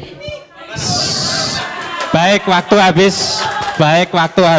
Akulah nabi, bukan penafsiran. Ini penafsiran. Aduh, akulah nabi. Tolong. Udah. Oke. Tolong. Baik, Oke, waktu habis. Terakhir ya. Baik. Tolong diam. Terakhir ya. Copy paste. Sudah Pak Insan, nanti Pak Insan. Ini ya. Pak Pada Insan. waktu Yesus datang yang kedua kali, di jubahnya tertulis bukan nabi Pak, tapi raja segala raja. Bukan nabi. Masa di jubah Yesus tertulis nabi? Makanya. Sudah. Waktu Wahyu Ibu 19 sudah habis. 16. Waktu Bapak sudah habis. Silakan. Sudah. 19 ayat 16. Enggak selesai. Nanti setelah acara. Setelah Makanya acara ini, Bu. Bu, nanti setelah acara. Tidak boleh Baik, waktu menafsir. sudah lewat Oke. 2 menit, nanti malah rame. Yes. Baik, kita tepuk tangan kepada Bapak Ibu ya. Silakan langsung Bapak Yohanes Tampu Bolon. Tolong sekali lagi jangan bereaksi, jangan ditanggapi, jangan bicara, nggak habis. Nanti kalau mau berdebat ketambahan setelah acara ini. Sepakat ya? Sepakat. Baik, silakan kepada beliau Bapak Yohanes Tampu Bolon. Nanti saya moderator lagi di luar ya. Silakan. Ya, terima kasih. Ya, pertama-tama saya mengucap syukur kita masih mau berdialog, itu aja ya. Mencari kebenaran itu pertama kali. Biarlah Tuhan yang memberikan hikmat kepada kita, dan lebih daripada itu saya harus katakan bahwa termasuk pembicara tadi masih mengambil ayat-ayat yang melihat Yesus saat di dunia gitu loh. Karena perlu saudara ketahui, Yesus itu pernah ada di dunia, pernah naik ke surga, bahkan akan datang sebagai hakim raja. Itu Alkitab menulis itu. Banyak ayatnya karena waktunya sebenarnya saya tidak sempat membaca. Karena apa? Coba aja 15 menit. Waktu sekarang saya komentar 5 menit. Bagaimana saya cepat hanya ambil poin. Tapi tunggu. Tetapi apa yang saya sampaikan itu berdasarkan firman, Bu. Ya, Yesus sebagai Mesias ada ayatnya. Ya, ayatnya antara lain di sini Yohanes 14:6, Yohanes 8:24, Kisah Para Rasul 4:12. Ini beberapa ayat. Jadi bukan tidak ada ayatnya. Memang benar Alkitab juga menulis Yesus sebagai nabi. Tapi Alkitab juga menulis Yesus sebagai Mesias, bahkan sebagai raja loh. Coba teliti lebih dalam lagi. Jadi saran saya kepada pembicara dan umat, karena ada kewajiban harus mengetahui rahasia firman ini. Tapi jangan dikatakan sudah dicampuri. Kalau kita berprinsip negatif ya repot memang. Kami juga nanti kalau berprinsip Al-Quran sudah bercampur ya repot juga. Atau? Jadi jangan begitu. Kita harus yakin bahwa ini dituliskan oleh para nabi dan rasul. Rasul itu bukan rasul-rasul palsu, Pak. Bukan nabi palsu. Itu teruji. Jadi iman kita itu harus ada yang seperti itu. Jadi jangan negatif dulu. Kalau seperti itu memang susah kita titik temunya. Kita harus hormati kitab suci. Namanya kitab suci. Itu saya menghormati Alkitab. Alkitab dan Al-Quran. Maka saya hormati. Cuman kita cari titik temunya di mana. Karena memang ini kompleks. Rumit. Sangat dalam. Kalau kita tidak penuh oleh Roh Allah, memang sangat sulit mengertinya Bapak Ibu sekalian. Jadi itulah saran saya, bukti daripada kebenaran Alkitab tidak hanya tertulis, tapi nyata di dalam kehidupan umat Kristen. Umat Kristen sekarang ini walaupun masih banyak yang tercemar, saya harus katakan, tapi banyak yang masih baik, benar di hadapan Tuhan. Oleh karena mereka benar dan taat, sesuai dengan kehendak kitab suci Tuhan, taat sehingga mereka memperoleh karunia. Karunia-karunia banyak pada orang-orang yang Kristen yang taat. Bahkan jawatan itu ada di orang Kristen sekarang ini menurut penelitian, Bu. Ada nabi, ada rasul, ada di Alkitab. Dan Alkitab memang mengatakan harus ada itu. Itulah artinya Tuhan kita masih hidup. Roh Kudus masih ada. Jadi kalau misalnya Al-Quran tidak mengatakan tidak ada nabi, ya coba review lagi. Saya harus katakan review lagi. Karena apa? Tuhan itu adalah roh. Dia berfirman melalui nabi dan rasulnya. Apakah Tuhan kita mati tidak berfirman lagi sekarang? Ini pertanyaan saya kepada saudara-saudara. Saya ini orang bernubuat, mendapat rahasia Tuhan melalui mimpi, penglihatan, firman rema, mujizat. Ini yang saya tuliskan ini. Rahasia gempa banjir itu di sini, Pak. Itu menyaksikan Yesus yang datang sebagai hakim raja. Ini kenyataan. Ada di Alkitab, bahkan katanya tadi di Al-Quran ada, belum saya baca memang. Ya puji Tuhan ada titik temunya. Nah, jadi di sini kita mari pencerahan. Satu poin lagi yang harus saya sampaikan dari berbagai pertanyaan tadi, ya. Ada keunggulan daripada pengikut Kristen daripada saudara kita Islam. Menguasai ilmu pengetahuan dan teknologi. Karena apa? Karena Roh Kudus itu ada di dalam hati kita ini. Roh itu adalah Roh Allah sendiri. Berkuasa dan dahsyat. Itu saudara Bapak Ibu. Tapi kuncinya itu ketika kita percaya kepada Isa Al-Masih karena mengkuduskan kita. Karena kita ini sudah berdosa. Hanya Yesus telah datang mensucikan kita. Sehingga kita bisa seperti gambar Allah. Sifatnya Allah. Benar saudara-saudara. Saya menjadi saksi nih sekarang ini. Kuasa dukun itu gak pernah mampan kepada saya. Itu saudara-saudara. Bahkan saya menghancurkan kuasa iblis bisa. Oh bayangkan itu. Oh saya saksi itu. Banyak pengalaman saya. Nanti suatu saksi saya saksikan suatu saat. Habis ya. Puji Tuhan. Terima kasih. Kita tepuk tangan sekali lagi. Jangan sampai ada kuasa-kuasa iblis di sini. Pasti akan lenyap. Baik, untuk yang ketiga 5 menit kepada beliau Pak Insan Mokoginta dipersilakan. Tolong jangan pulang dulu. Ya, baiklah. Mana-mana? Mic itu lebih bagus barangkali.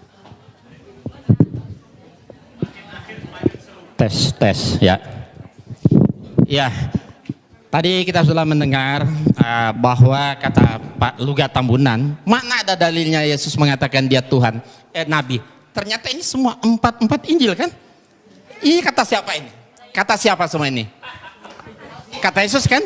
Ini ucapan Yesus sendiri mengatakan bahwa dia itu seorang nabi. Jadi apa yang saya kutip ke sini itu copy paste, tidak ditambah, tidak dikurangin. Katanya saya menafsirkan sendiri. Ini kan saya ambil dari Alkitab, tidak ditambah, tidak dikurangi. Yang mengatakan Yesus sendiri bahwa dia itu hanya seorang nabi. Nah, nabi itu pasti kan bukan Tuhan. Ayat harus ditafsir dengan ayat, tidak bisa. Jadi harus ada ayat penafsiran lagi. Makanya saya katakan Rasul Yohanes menafsirkan anak Allah itu raja segala raja. Jadi harus ada penafsiran ayat dengan ayat. Tidak bisa kan seperti itu. Saya. Jangan diambil lah waktu saya. Ya. Jadi Yesus itu manusia dia nabi bukan Tuhan. Bahkan ada di sini ia bukan manusia. Sebab aku ini Allah dan bukan manusia. Jadi Yesus itu nggak mungkin Allah. Allah aja nggak bisa jadi manusia, bukan manusia apalagi Yesus. Nah, baik, saya akan melanjutkan ini. Komentar para tokoh Kristen dan Katolik tentang ketuhanan Yesus. Nah, saya punya buku. Ini ditulis oleh seorang Kristen namanya Franz Donald. Dia Kristen Tauhid namanya, tidak percaya Yesus Tuhan lagi. Ya, nah, dalam buku ini saya kutip. Ya, kita lihat komentar dan berani para tokoh Alkitab dalam seminar diskusi intelektual keilahian Yesus Kristus dari perspektif Alkitab. Nah, kita lihat pertanyaannya, mana yang benar? Yesus Kristus itu anak Allah atau Allah anak atau keduanya atau lainnya? Nah, pendeta Dri ini Brotosudarmo, dia mengatakan Yesus adalah dikatakan Yesus adalah anak Allah, bukan Allah anak. Nah, ini saya tegaskan, di dalam Yesus kita dapat mengenal Allah. Kemudian kita lihat Profesor Banawi Ratman. Saya tidak mengatakan Yesus itu Allah, Yesus itu anak Allah. Dan dogma Yesus sebagai Allah adalah hasil rumusan Konsili Nisea tahun 325 Masehi. Konsili Nisea inilah yang menjadikan Yesus sebagai anak Allah. Beliau menegaskan pula bahwa konsili itu tidak alkitabiah. Nah, kesalahannya katanya dogma teologi dianggap bisa memberikan kesimpulan tentang Trinitas yang terjangkau, padahal tidak. Saya tidak setuju dengan bahasa dogma. Saya lebih suka memilih yang sederhana, yaitu bahasa Alkitab. Yesus bukan Allah, tapi Yesus jalan menuju Allah. Beliau menegaskan pula bahwa memang saat ini jemaat-jemaat sudah punya tradisi bahwa Yesus adalah Allah. Gereja sangat sulit mengubah teks liturgis yang bernada dogmatis. Ungkapnya, beliau mengungkapkan, andai kata gereja-gereja berani sepakat untuk merombak dogma liturgis, maksudnya tentang Trinitas, ya silakan. Nah, ya kan? Nah, kemudian ini Hortensius. Dia sarjana sekolah tinggi filsafat. Dalam acara tersebut beliau katakan apa? Yesus itu tidak pernah memperkenalkan dirinya sebagai Allah. Yang juga dikatakan Paulus tidak pernah menyebut Yesus Kristus sebagai Allah. Jadi beliau yang sangat paham bahasa Ibrani dan Yunani menegaskan pula, harus ditegaskan bahwa dalam perjanjian baru tidak pernah ada rumusan Yesus adalah Allah. Nah, dengan sangat berani dan tajam beliau sampaikan pendapatnya yang sangat mengagetkan para hadirin yang mendengarnya. Kata beliau, saya keberatan dengan istilah Allah Bapa, Allah Anak dan Allah Roh Kudus. Selanjutnya beliau katakan, Yesus itu jalan menuju Allah. Rumusan 100% Allah, 100% manusia itu hasil konsili Kalkedon, bukan kitab suci. Dalam Alkitab Yesus tidak pernah disebut sebagai Allah sejati. Menurut Romo Tom Yakob dari Katolik ini. Ya, kalimat Yohanes pasal 1 ayat 1 seperti yang dikutip Ibu tadi juga, firman itu adalah Allah. Beliau tegaskan, Yohanes justru menekankan bahwa firman tidak sama dengan Allah, tapi bersama-sama dengan Allah. Nah, satu lagi terakhir, yang paling menarik, salah satu pertanyaan jamaah kepada pastor. Bagaimana pengalaman Anda selama menjadi pengikut Yesus? Romo menjawab, itu adalah sebuah pertanyaan yang sangat bagus. Dulu sebelum tahun 1974, kehidupan saya tidaklah baik. Dan saat itu sebelum tahun 74, saya yakin Yesus sungguh Allah dan sungguh manusia. Tetapi setelah tahun 74 sampai sekarang, saya tidak lagi berdoa kepada Yesus, tapi saya berdoa kepada Allahnya Yesus. dengan dorongan Roh Kudus. Nah, saya lebih Kristiani sejak saya percaya Yesus bukan Allah daripada sebelumnya ketika saya percaya Yesus itu adalah Allah. Sedikit ya, sedikit ya. Dan nah, ini terakhir sekali lagi, siapakah dari pertanyaan yang diajukan kepada pembicara, siapakah Yesus menurut Alkitab? Apakah dia Allah sejati atau bukan? Nah, 3 dari 4 narasumber Kristen itu mengatakan Yesus itu bukan Allah sejati. Allah adalah Bapa dan Yesus itu utusan Allah. Berarti nabi kan? Yang menjadi jalan bagi manusia untuk menuju kepada Allah. Nah, rumusan Konsili Nicea tahun 35 mengatakan ya, dogma Trinitas sudah waktunya ditinjau kembali atau dirombak atau bahkan ditinggalkan sama sekali. Gitu. Sedikit ya. Itu pendapat para pakar. Baik. Bukan 12 rasul. Nah, Anda mau hidup menurut kata pakar atau 12 rasul? Karena pakar-pakar ini nggak ada kuasa, nggak ada tanda-tanda mujizat. Baik, terima kasih. Nah, jadi kalau mau ikut percaya sama orang pemimpin, ikutilah para penginjil-penginjil dunia yang telah melakukan dan kesaksian mereka, bukan kata ini. Mereka ini juga kita nggak tahu siapa, yang kita percaya aja, jangan-jangan mereka udah di neraka lagi. Terima kasih Pak Luka. Nanti ada waktunya dalam debat yang ketiga, Pak. Silakan yang terakhir kepada Ustaz Samsul Arifin Nababan. Waktu kita berikan 5 menit. Tolong diingat bicara yang padat, rinci dan jelas, singkat. Kepada beliau dipersilakan. Terima kasih Bapak Ibu, sudah kupas tuntas semua jawaban-jawaban dari pembicara. Saya hanya ingin tegaskan kembali bahwa Pak Tambunan maupun Pak Tampu Bolon lebih banyak berbicara dalam dialog ini dengan mengembalikan kepada dogma saja. Semestinya kita dialog begini harus dialog konsep. Jadi kita semua kembali mengacu kepada nas. Dan kita semuanya pakai copy paste. Tapi Bapak berdua tadi selalu mengembalikan kepada dogma. Jadi atas bimbingan Roh Kudus. Dan tanpa diperinci apa itu Roh Kudus dan siapa itu Roh Kudus. Mengambang. Kalau tadi beliau berdua menjelaskan, terutama Pak Tambunan, tidak ada nas dalam Alkitab aku adalah nabi tapi anak Allah. Itu bisa dibaca dalam Matius pasal 3 ayat 16 sampai 17. Sesudah dibaptis, Yesus segera keluar dari air dan pada waktu itu juga langit terbuka. Dan ia melihat roh Allah seperti burung merpati turun ke atasnya. Lalu terdengarlah suara dari sorga yang mengatakan, inilah anakku yang kukasihi, kepadanya lah aku berkenan. 1. Kemudian dalam Injil Lukas pasal 4 ayat 41. Dari banyak orang keluar juga setan-setan sambil berteriak, engkau adalah anak Allah. Lalu ia dengan keras melarang mereka dan tidak memperbolehkan mereka berbicara karena mereka tahu bahwa ia adalah Mesias. Begini. Kalau memang kata anak Allah itu indikatornya bahwa Yesus adalah Tuhan, mestinya orang Kristen harus konsisten. Ada terlalu banyak yang menjadi Tuhan di dunia ini. Kenapa? Karena ternyata yang dikatakan istilah anak Allah itu bukan cuma Yesus. Coba dibaca dalam kitab Matius pasal 5 ayat 9, Injil Matius pasal 5:9 dikatakan di sini, berbahagialah orang yang membawa damai karena mereka akan disebut anak-anak Allah. Nah, berarti siapa yang membawa perdamaian di dunia ini semua anak Allah. Berarti anak Allah itu bukan cuma Yesus. Kalau begitu yang membawa damai Tuhan semua jadinya. Nah, jadi ini perlu dipahami. Maka dalam Islam kata anak Allah itu bukan Tuhan tapi hamba.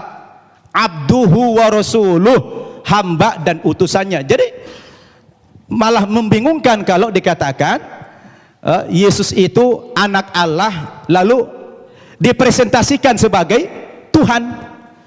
Berarti bagaimana dengan dalil ini Injil Matius tadi? Semua orang yang mendamaikan di dunia ini akan dipanggil sebagai anak-anak Allah. Berarti Tuhan juga dong.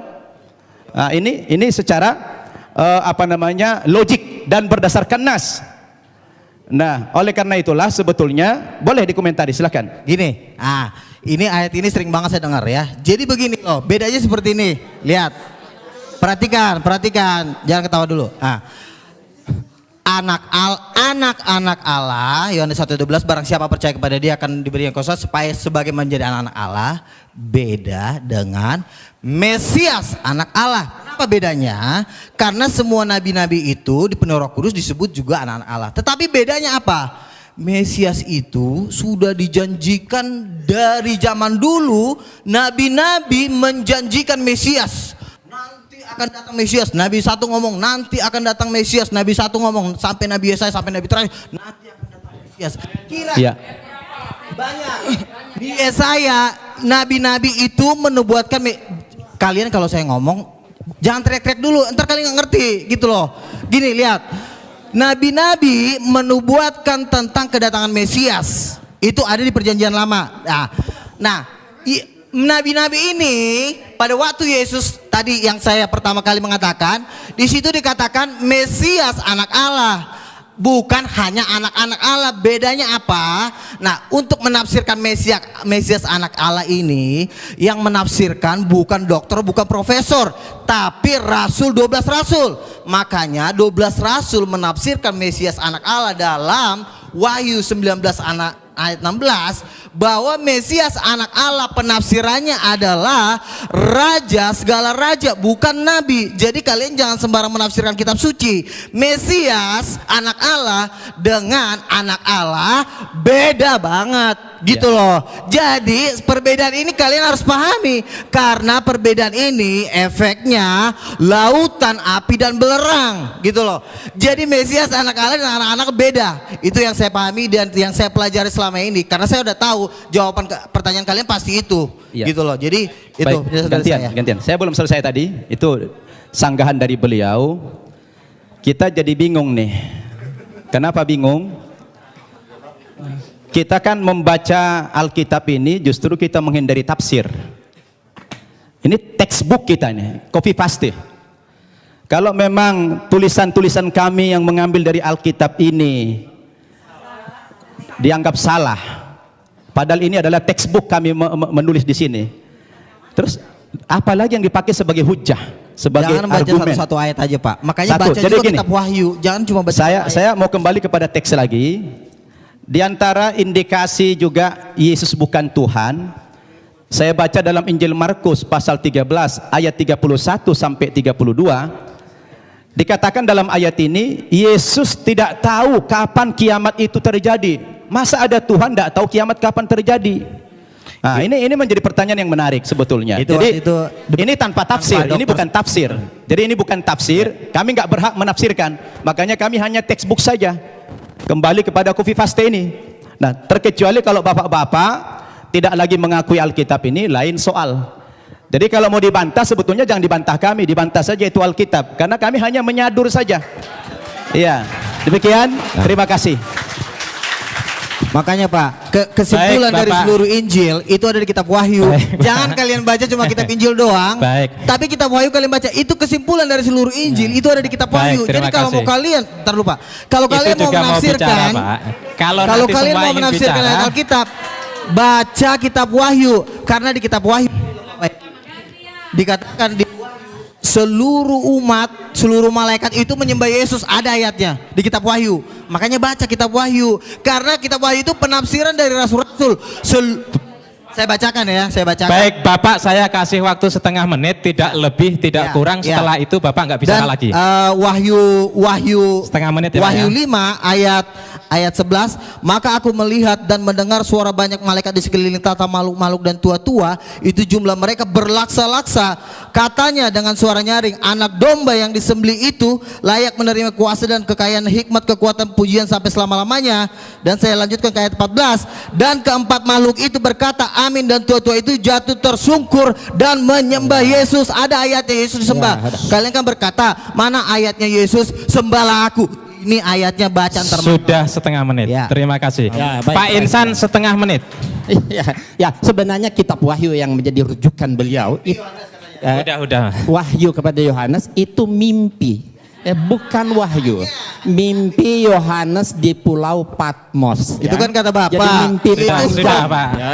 Sebentar, mimpi panjang berseri ya. Makanya kitab Wahyu merupakan salah satu kitab yang paling sulit sekali ditafsirkan. Andes itu rasul terkasih Yang loh. paling Sudah, sulit Pak. ditafsirkan karena ini cuma mimpi. Nah, zaman dulu ditulis mimpi, kemudian dirubah lagi kenyataan. Sekarang dirubah lagi menjadi wahyu supaya keren, biar keren kelihatan. Sudah. Diganti Cukup. wahyu. Baik Pak Insan, cukup. Kita tutup. Karena bukan mencari kemenangan dan bukan mencari kekalahan. Masing-masing berdakwah kepada yang lain. Silakan yang umat Islam itu tadi dengarkan, renungkan terhadap Bapak Luga Tambunan dengan Pak Yohanes Tampu Bolon. Yang Nasrani silahkan renungkan. Terima kasih kepada Ketua Panitia yang menyelenggarakan acara ini, cukup sukses Pak Ketua. Kemudian kepada para pembicara Ustadz Samsul Arifin Nababan, Bapak Insan Moko Ginta, Bapak Luga Tambunan yang saya suka semangatnya ini, masih muda. Kemudian Bapak Yohanes Tampu Bolon yang lebih bijak, santai, tenang, dan juga semua audien yang hadir di sini, semoga seluruhnya mendapatkan hidayah dari Allah Subhanahu wa taala. Terima kasih dari kami. Billahi taufik wal hidayah. Assalamualaikum warahmatullahi wabarakatuh.